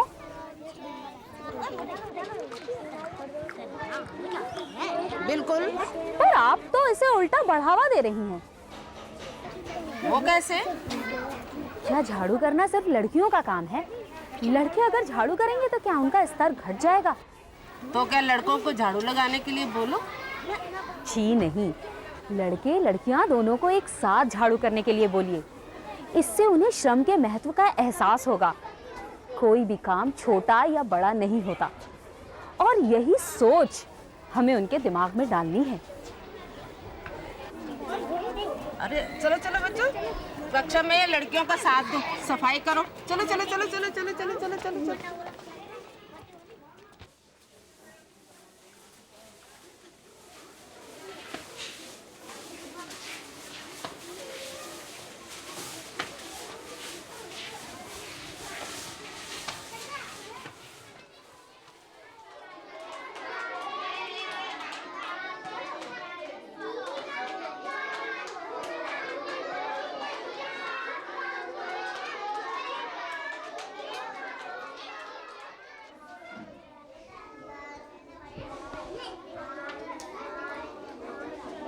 बच्चों अपनी हिंदी की किताब निकालिए, रक्षाबंधन का पाठ निकालो। आप अभी भी लिंग असमानता को बढ़ावा दे रही हैं। पर वो कैसे? लड़के लड़कियों को एक साथ काम करने के लिए सबसे ज्यादा किस चीज की जरूरत होती है? अच्छे तालमेल की। और अच्छा तालमेल कैसे बनता है? जब वो अच्छे दोस्त होंगे। बिल्कुल सही। आपको हर उस मौके का फायदा उठाना है जो कि आपको आपके मकसद के करीब ले जाता हो। 1 मिनट, समझ गई। उठो राजन, इधर आइए, इधर आइए। कुमकुम उठो।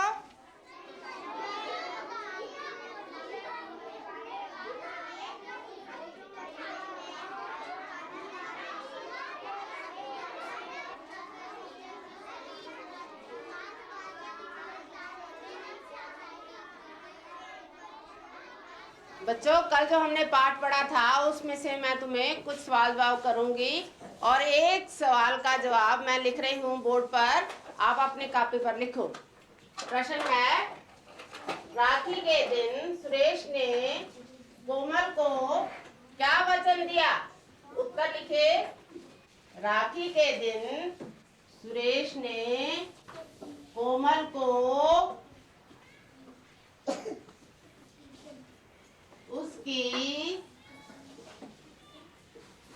रक्षा करने का वचन दिया। क्या आप ये कहना चाहती हैं कि लड़कियां लड़कों से कमजोर होती हैं? नहीं, मेरा ये मतलब नहीं है। लेकिन आप बच्चों को पढ़ा तो यही रही हैं। सुरेश ने कोमल को वचन दिया कि वो उसकी रक्षा करेगा। क्यों? कोमल अपनी रक्षा स्वयं नहीं कर सकती? पर ऐसा तो पाठ्यपुस्तक में लिखा है। आपको अभी इसी वक्त एक निर्णय लेना होगा कि आप पाठ्यपुस्तक के अधीन हैं या फिर पाठ्यपुस्तक आपके अधीन है। विरोध कीजिए ऐसे पाठों का जो कि लिंग असमानता को बढ़ावा देते हैं। रेशमा रसोई में अपनी माँ की रोज 45 मिनट सहायता करती है तो वह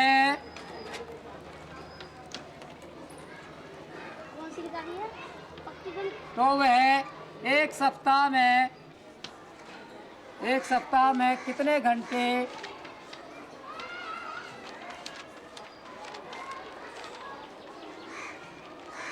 सहायता करेगी? ये था प्रश्न। रेशमा रसोई में अपनी माँ की 45 मिनट रोजाना सहायता करती है तो वह एक सप्ताह में कितने घंटे सहायता करेगी? क्या हमेशा रेशमा ही अपनी माँ की सहायता करती रहेगी? उसका भाई क्यों नहीं? भला गणित में इस तरह के उदाहरण क्यों लिए जाए जो कि लिंग भेद को बढ़ावा देते हैं? रेशमा और सलीम घर के प्रबंध में अपने माता पिता की रोज 45 मिनट सहायता करते हैं तो वे एक सप्ताह में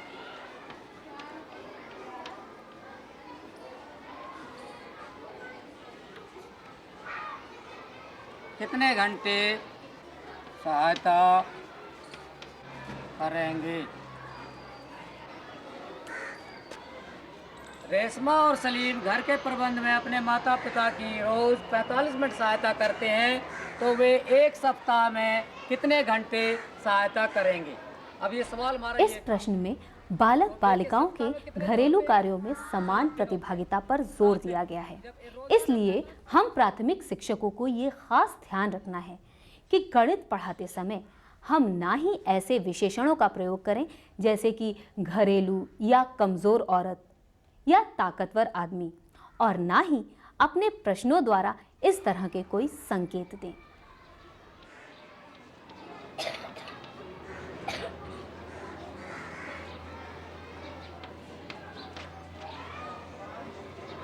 ये है भाई साहब।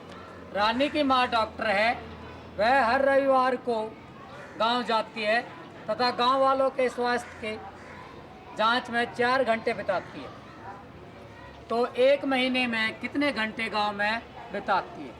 ये बताएंगे बच्चे कौन? बेटे आप बताइए गौरव। 16 घंटे। 16 घंटे। इस प्रश्न में घर के बाहर नारी की बदलती भूमिका को दर्शाया गया है। ऐसे ही प्रश्नों द्वारा गणित के अध्यापक बालिकाओं के दिमाग में सही समय पर सही छाप छोड़ सकते हैं। इस उदाहरण को हम लिंग असमानता के खिलाफ गणित का एक और पहलू भी कह सकते हैं।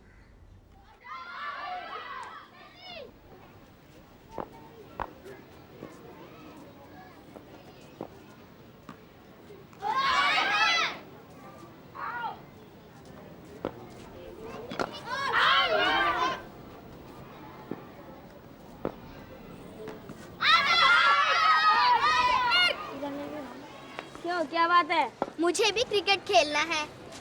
ये क्रिकेट है, लंगड़ी टांग नहीं। जानती हूँ। ये लड़कियों के खेलने की चीज नहीं है, बॉल से चोट भी लग सकता है। मुझे एक बार बल्ला तो देकर देखो। चल चल भाग यहाँ से। क्यों, मैं तुम लोगों से अच्छा खेल सकती हूँ इसलिए डर गए? चल यार दे देते हैं बल्ला, पहली बॉल पर ही आउट करके भगा देंगे।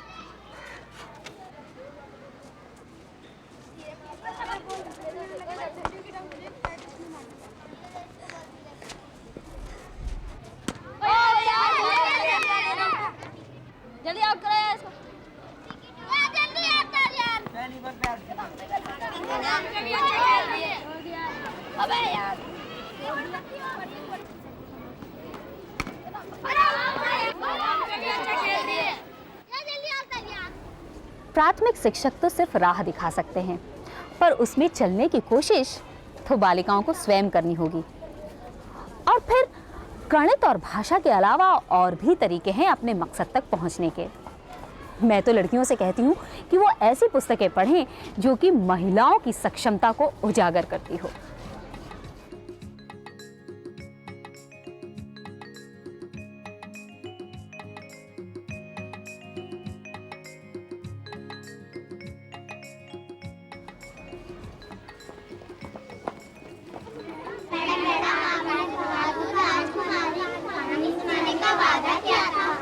बहादुर राजकुमारी की कहानी अब भी सुनाती हूँ। एक बहुत सुंदर शहर था। वहाँ एक बहुत सुंदर राजकुमारी रहती थी, बिल्कुल तुम्हारी तरह, लेकिन वो बहुत बहादुर भी थी। तुम सब बनोगी ना बहादुर उनकी तरह? एक बार वो शिकार को गई। तुम गए हो कभी शिकार? क्या आपने कभी कोशिश करी है बालक बालिकाओं को प्रेरित करने के लिए कि वे अपनी भावनाओं को किसी रूप में जाहिर करें? चित्रकारी एक जरिया है जिससे बालक और खास तौर पर बालिकाएं अपनी भावनाओं को स्पष्ट रूप से व्यक्त कर सकते हैं। हमें अपनी कोशिशें जारी रखनी होंगी, नहीं तो तस्वीरें बदलने में देर नहीं लगती है।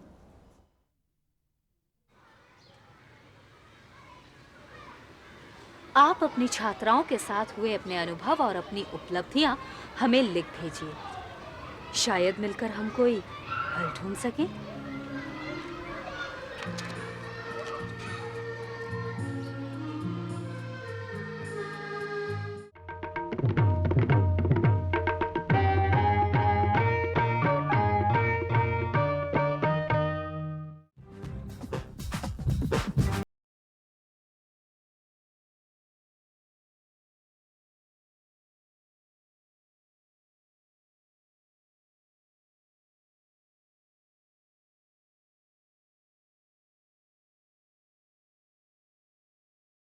सुरा, कल्प वृक्ष और भी बहुत कुछ जैसा हमने सुना और पढ़ा है। इस श्रृंखला का नाम मंथन हमने इसीलिए रखा है कि हम शिक्षा के अथाह सागर में ज्ञान, सीखने सिखाने की प्रक्रिया, बच्चों की प्रकृति, पाठ्यक्रम, पाठ्य पुस्तक जैसे मुद्दों पर अनेक सवाल उठा रहे हैं, इसी उद्देश्य के साथ कि हमें नई दिशाएं मिलती रहें। आधे घंटे के इस कार्यक्रम को हमने 4 कहानियों के रूप में बांटा है। पहली कहानी है केरल के मछुआरों की।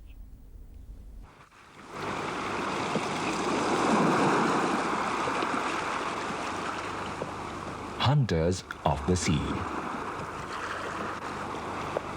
That is the way fishermen sometimes call themselves.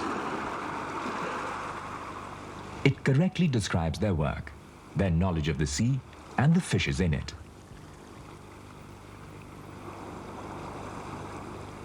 Like hunters everywhere, fishermen maintain a delicate balance with nature while fishing. The traditional methods have lasted for years because the fisher folk only removed the fish from the sea. The breeding areas at the sea bottom were left untouched.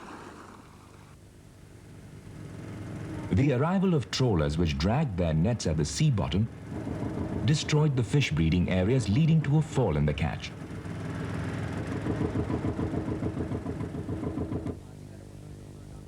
How did the small fishermen survive and rebuild the catch? We went to a village called Valiyathura in Kerala and met Robert. In 1970, 31 fathom depth of the sea, there was one Greek ship sank, you know.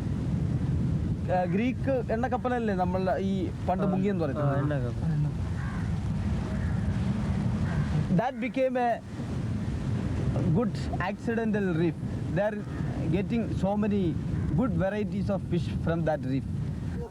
This discovery led to a number of attempts at creating sea bottom conditions like at the shipwreck. various combinations of materials were tried out till they arrived at a structure like this.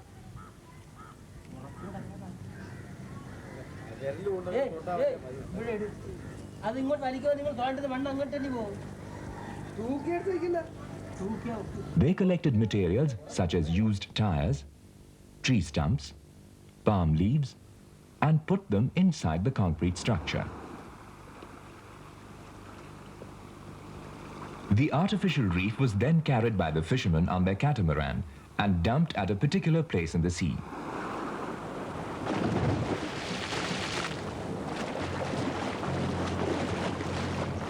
Organic matter like leaves decay to release nutrients which act as food for fish. The triangularly placed cement slabs allow small fishes to enter and thus escape from their predators. After 2 weeks, they found plenty of fish around the reef.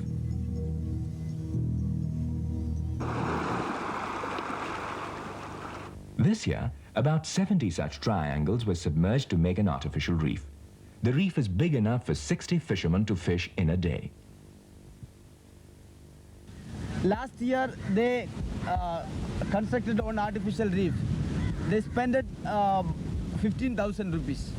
But the same year, they got more than 1 lakh rupees fishes from that artificial reef. You know? Using their own innovations in reef making, the fisherfolk of this region are today doing more than ensuring a livelihood for themselves. They are actively engaged in regenerating and sustaining a ravaged marine habitat. तो देखा आपने, मछुआरों ने अपने ही अनुभव को जोड़कर उपयोगी ज्ञान की रचना की। अब सवाल ये है कि ज्ञान क्या है? कौन ज्ञान की रचना कर सकता है? क्या हम सभी ज्ञान की रचना कर सकते हैं? क्या एक शिशु ज्ञान रचता है? क्या हम सभी में ज्ञान रचने की जन्म से ही क्षमता होती है?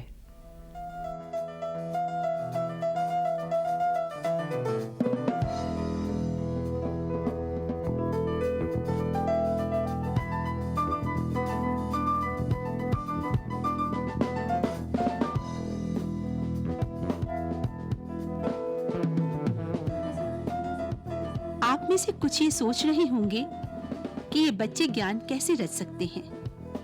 ये तो अभी स्कूल नहीं गए, किताबें नहीं पढ़ी, किसी शिक्षिका ने नहीं पढ़ाया, फिर कैसे?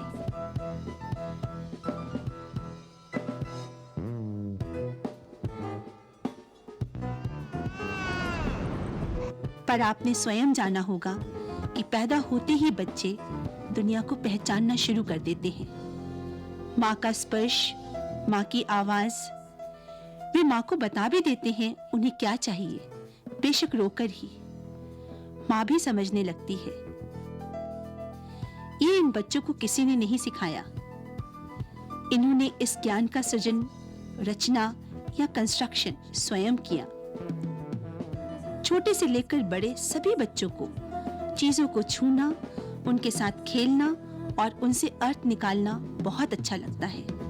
वे हमेशा ही रोमांचक कार्यों और खोजबीन में लगे रहते हैं। खिलौने इनके लिए महज खिलौने नहीं हैं।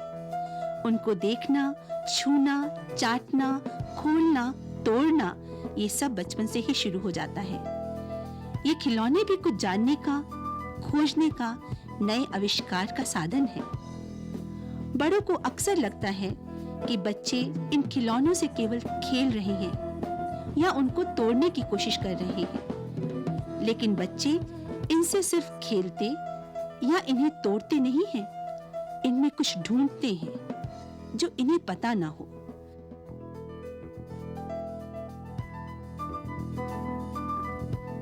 यही नहीं, इसे कई एक चीजों के साथ जोड़ने की कोशिश भी करते हैं। असल में बच्चे शुरू से ही वैज्ञानिक होते हैं। हम सब अपने आसपास बच्चों को छोटी छोटी चीजें इकट्ठी करते, उनके बारे में सवाल पूछते, नई नई चीजें बनाते हुए पाते हैं। ये बच्चों का अपना प्राकृतिक स्वभाव है।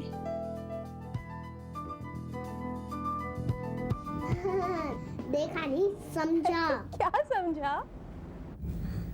मैंने समझा कि एक एक करने से सब कुछ ठीक रहता है, पढ़ाई भी और सब कुछ। वाह भाई वाह। तभी तो स्कूल में कदम रखने से पहले ही इनके शब्द भंडार में 4-5 हजार शब्द तक शामिल हो जाते हैं। सही व्याकरण के साथ पूरे वाक्यों को बोल लेना, कविताएं गढ़ लेना, भाषा के खेल खेल लेना, ढेर सारी चीजों, जानवरों और पक्षियों के नाम मालूम होना, इतना सब सीख लेते हैं ये अपने आसपास से। क्या अभी भी हम कह सकते हैं ये बच्चे ज्ञान की रचना स्वयं नहीं करते?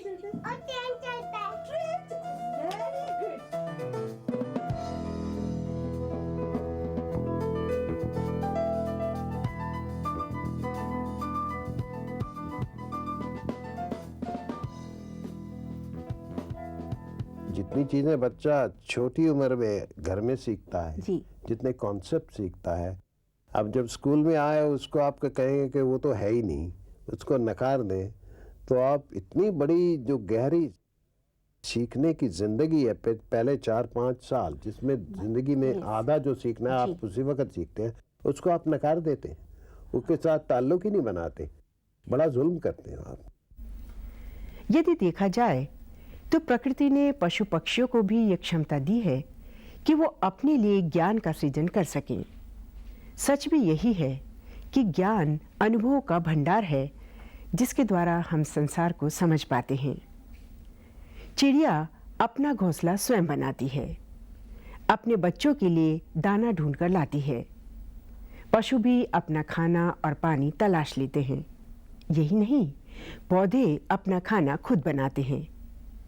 अब सोचें कि वृक्ष में कैसी अद्भुत क्षमता होती है कि वो अपने को प्रकृति और मौसम के अनुसार कितने रूपों में प्रकट करता है और हम सबको अनोखी संपदा देता है। तीसरी कहानी है सेमल के पेड़ की। क्या आपने कभी ये पेड़ देखा है? In the early morning of spring, there is a nip in the air. As the sun rises, the birds and the bees converge on the bright crimson flowers of this tree. Tall and majestic is the tree of Semal, silk cotton or bombax ceiba. Few trees can compare with its beauty and brilliance. Found in India, Burma and Malaysia, it grows along rivers or in humid conditions. The bark of Semal tree is smooth and grayish. The branches arrange themselves in a spiral form. The stem is covered with sharp conical prickles which disappear as the tree ages and grows tall. The base of old tree develops buttresses at the bottom to provide additional strength for it to stand. The 5, 6 or 7 leaflets at the tip of a common stalk are arranged like the fingers of a delicate hand. Soon after the leaves are shed in January and February, the flowers appear in all their glory. Some birds come for the nectar, some in search of drowned insects which lie at the bottom of the flower cups. Each flower has large number of stamens which form groups to encircle the pistil. After the birds and squirrels have feasted themselves, the flowers fall to the ground, making it look like a battlefield. The big Indian bee tends to construct huge comb on the branches of a semal tree. These are colonies of bees filled with honey, wax and pollen. If you disturb this colony, you surely would have to run for your life. The summer comes and the trees get covered with elliptic-shaped fruits. They burst open to liberate masses of fine floss that descend to the ground carrying deep brown seed. This unforgettable sight lasts for only a few days when the entire landscape around the tree has a snow-covered appearance. This cotton from semal tree is not suitable for spinning, weaving and making cloth. It's therefore used for stuffing mattresses, pillows, and jackets for extreme cold. Semel wood is very soft and is used for making toys. The seeds are a nourishing food for cattle, and the bark is used in medicine by Ayurvedic doctors.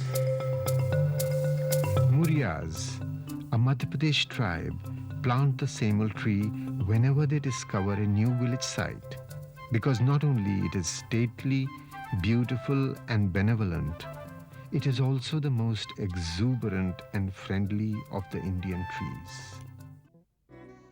जब हम स्कूलों की बात करते हैं तो हमारे जहन में तमाम विषयों के नाम घूमने लगते हैं। विज्ञान, गणित, इतिहास, भूगोल, भाषा। किसी को कोई विषय पसंद है तो किसी को कोई और। विषय की विषय वस्तु बनाई कैसे जाए, पढ़ाई कैसे जाए, ये पाठ्यक्रम और पाठ्य पुस्तकें बनाने वालों के लिए हमेशा से ही पहेली बनी रही है। जब इतिहास की बात आती है तो बहुत से प्रश्न उठने लगते हैं। इतिहास की रचना कैसे होती होगी? चलिए इस पर देखते हैं एक कहानी। You are a physicist, not a historian, but I'd just like to ask you, how do you think history is constructed?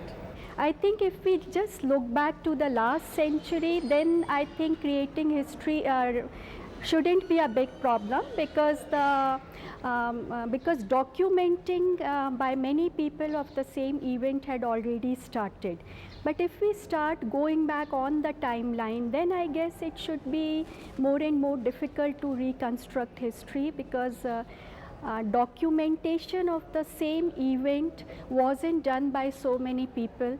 Yes, to an extent that, you know, maybe that there were times when they were seeing what's happening currently, and there's a desire for each one as a historian, probably, you know, there's this inquisitiveness to know what was it in the past, and probably they find something which is as an evidence which can be used to trace back what had happened.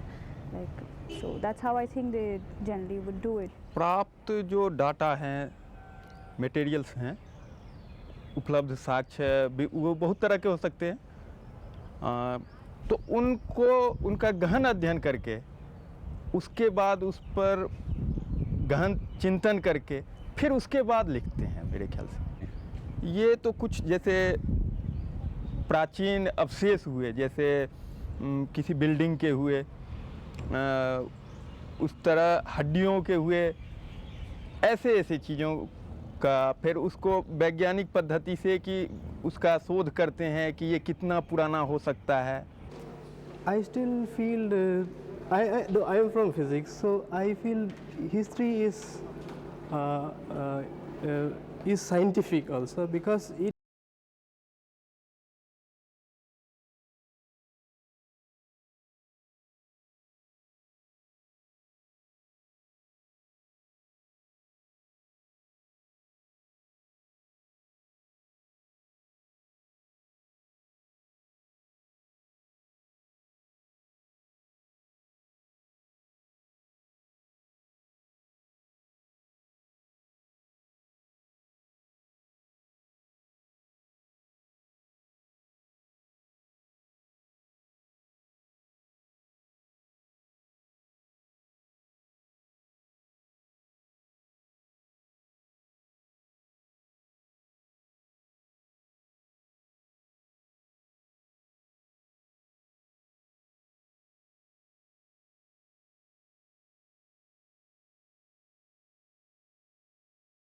इतिहास को मैं साहित्य और विज्ञान का मिश्रण समझती हूँ।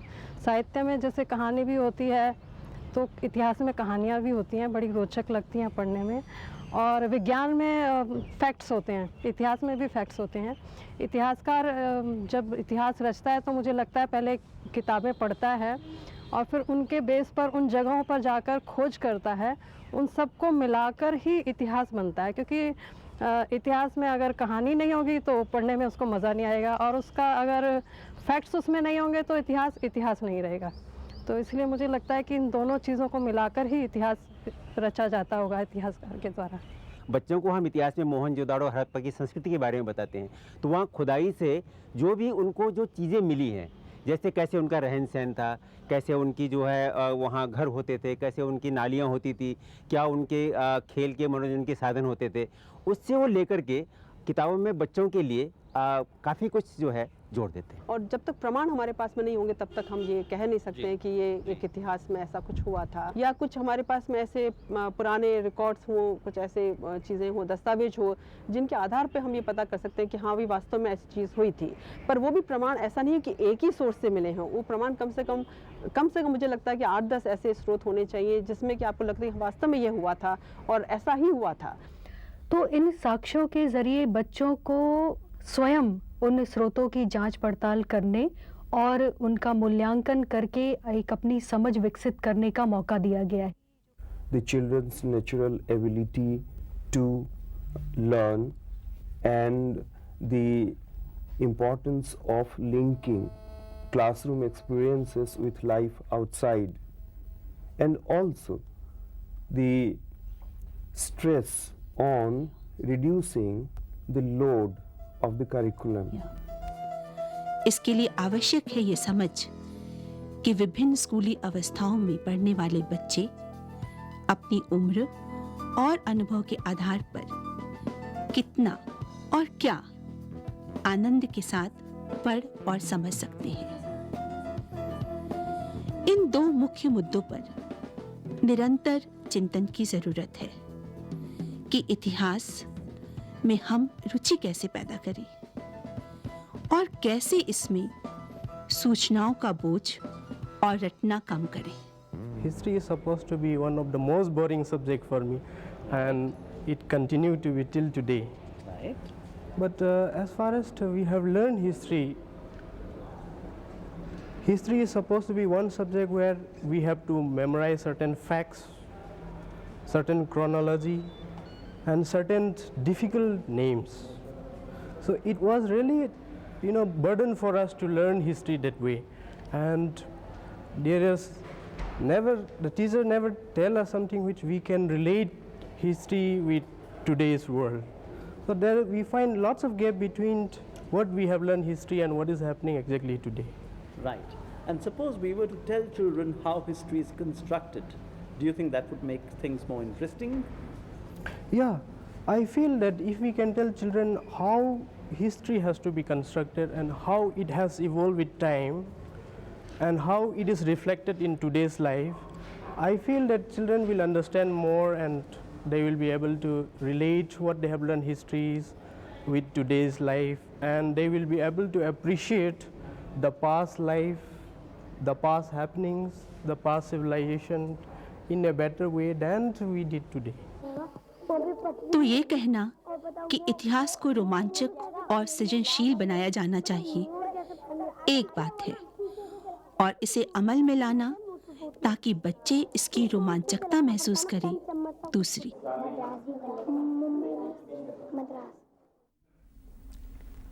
अमृता प्रीतम हमारे देश की एक अनमोल रत्न, जिन्होंने कथा, कहानी, कविता और चित्रकारी के क्षेत्र में एक अद्भुत मिसाल कायम की।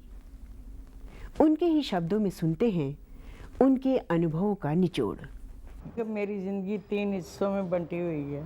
तलब, सबसे पहले एक प्यास, जिज्ञासा जानने की, दूसरी इश्क, मोहब्बत, दोस्ती, और जिसमें कोई नेगेटिविटी शामिल नहीं होती, और तीसरा मुकाम आता है मार्फत का, जिसमें इंसान अपने को खोजता हुआ, जैसे शाह हुसैन की लाइन है, फ़कीरा आपे अल्लाह हो, उस मुकाम तक पहुंचना, उस कायनाती हुस्न तक पहुंचना जिसमें कोई जाति पाति मज़हब कुछ बात सब छूट जाते हैं। ये है मंथन, एक निरंतर चलने वाली प्रक्रिया।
वैसे तो चंडीगढ़ अपने आप में एक सुंदर और सुनियोजित शहर है, लेकिन इसके खूबसूरत पार्क, झील और भवन इसकी सुंदरता में 4 चांद लगा देते हैं। इन सब में व्यवस्थित और प्रेरणा देने वाले अनूठे रॉक गार्डन की तो बात ही अलग है।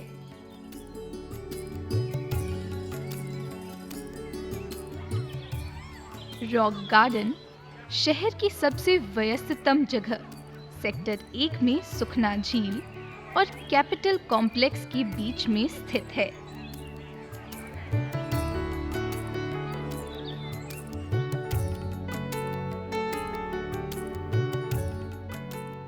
इस गार्डन को देखकर लगता है कि इसको बनाने की कल्पना किसके मस्तिष्क में आई होगी, जिसने इन बेकार और लगभग फेंकी जाने वाली वस्तुओं से इस गार्डन को सजाया है।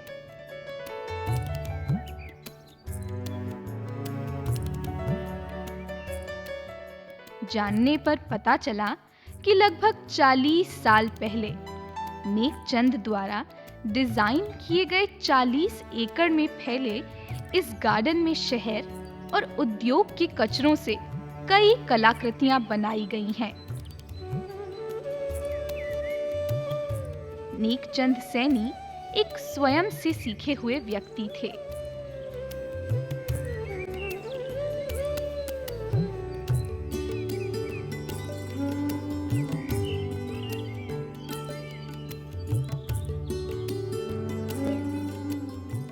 जिला गुरदासपुर, जो अब पाकिस्तान में है, कि शकरगढ़ क्षेत्र का रहने वाला उनका परिवार विभाजन के दौरान 1947 में भारत के पंजाब प्रांत में आ गया था।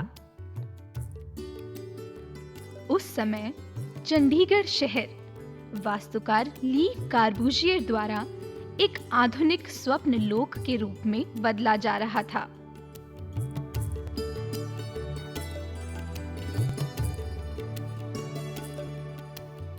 नेकचंद सैनी को यहाँ 1951 में लोक निर्माण विभाग में सड़क निरीक्षक के रूप में काम मिल गया।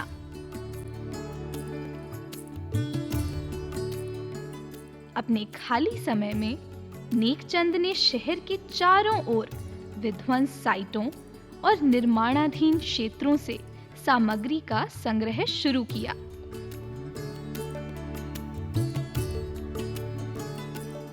और उसे अपनी कल्पना के अनुसार आकार दिया।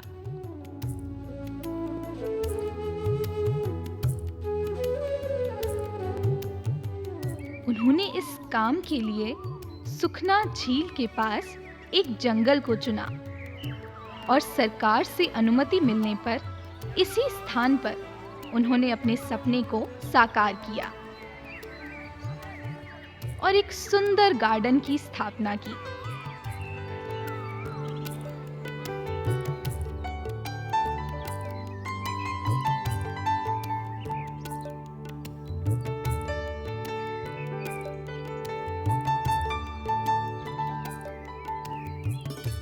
इस गार्डन में नेकचंद ने टूटे शीशे, चूड़ियाँ, क्रॉकरी, पत्थर, सीपी, बल्ब, रॉड, साइकिल के पहिए, तीलियाँ आदि न जाने कितनी चीजों से पशुओं, पक्षियों, स्त्री पुरुषों, झरनों, झोपड़ी, मंदिर आदि की आकृतियों को यहाँ साकार रूप दिया है,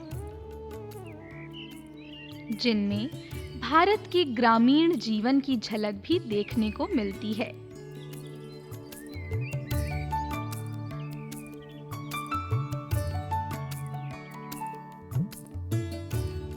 उनके कार्य से प्रसन्न होकर भारत सरकार ने 1983 में रॉक गार्डन पर एक भारतीय डाक टिकट जारी किया तथा सन 1984 में उन्हें भारत के चौथे सबसे बड़े नागरिक सम्मान पद्मश्री से सम्मानित किया।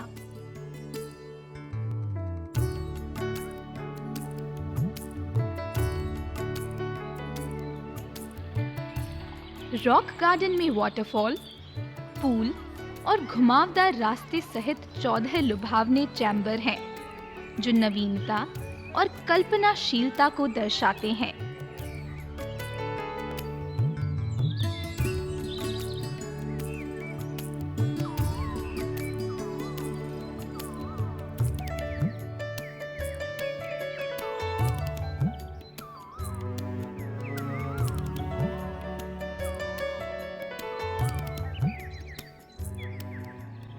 चालीस एकड़ में फैले इस गार्डन में कई मूर्तियां हैं, जो घर के बेकार सामानों जैसे चीनी मिट्टी के बर्तन, तार, ऑटो पार्ट्स और ट्यूबलाइट से बनी हैं।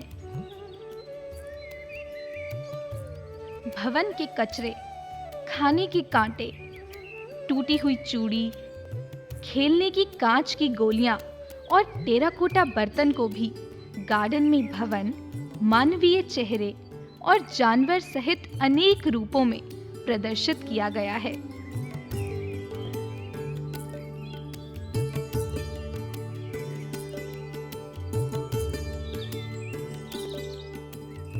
इन आकृतियों को देखकर एक बार मन में अवश्य ही आता है कि क्या इस कूड़े कचरे से भी कोई इतनी सुंदर आकृतियां बना सकता है। सड़कों, कूड़ा घरों और ढलाव घरों में इधर उधर फैले कूड़े को देखकर क्या कोई कल्पना भी कर सकता है कि इनसे इतना सुंदर पार्क भी बन सकता है।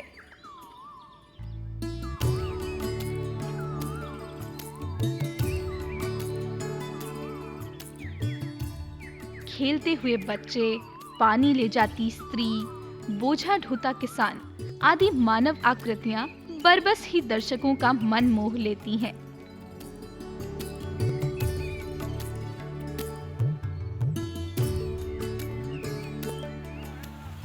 प्रकृति के खुले प्रांगण में पुल, नहरें, झीलें और झरने डिजाइनर की अद्भुत सोच का उदाहरण है।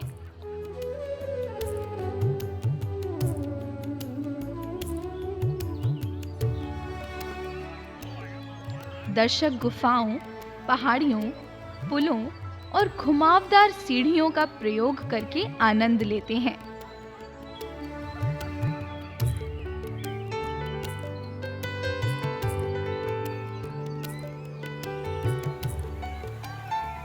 फोटोग्राफी के लिए इस जगह का तो बस जवाब ही नहीं। पर्यटक यहाँ के हर एक पल और एक एक जगह को अपने कैमरों में कैद कर लेना चाहते हैं।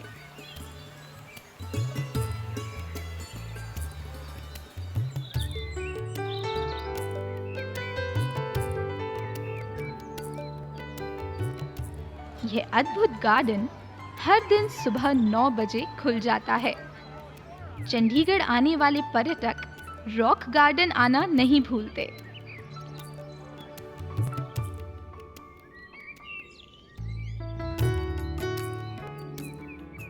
पर्यटक यहाँ की मूर्तियों, झरनों और झूलों को देखकर अचरज में पड़ जाते हैं, जो दैनिक जीवन में उपयोग आने वाली छोटी छोटी चीजों के टुकड़ों से बनी है।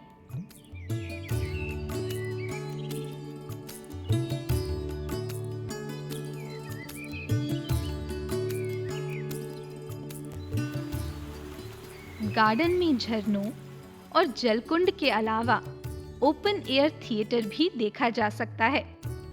यहाँ अनेक प्रकार की सांस्कृतिक गतिविधियां होती रहती हैं। आज के संदर्भ में इस तरह के पार्कों की भूमिका तब और भी महत्वपूर्ण हो जाती है जब देश और विश्व कूड़ा निपटान के तरीकों को जानने के लिए उत्सुक है। पर्यावरण संरक्षण के साथ साथ हमें अपनी प्राचीन सभ्यता और संस्कृति को संजोकर रखने में इस तरह के पार्कों से काफी सहायता मिलती है।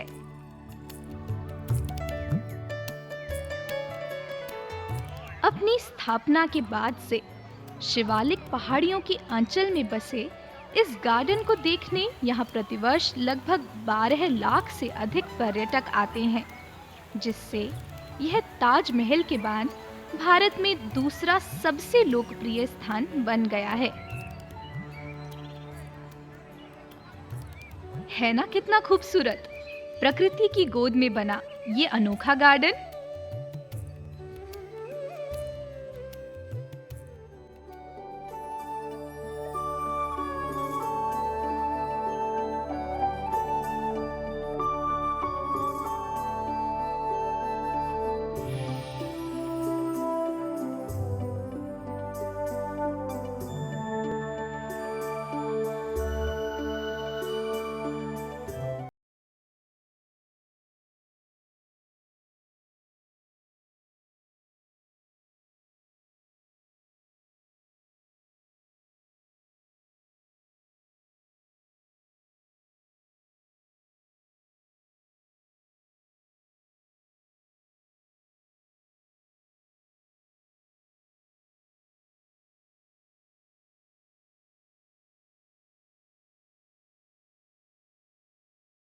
मित्रों, आपको हमारे कार्यक्रम कैसे लगे?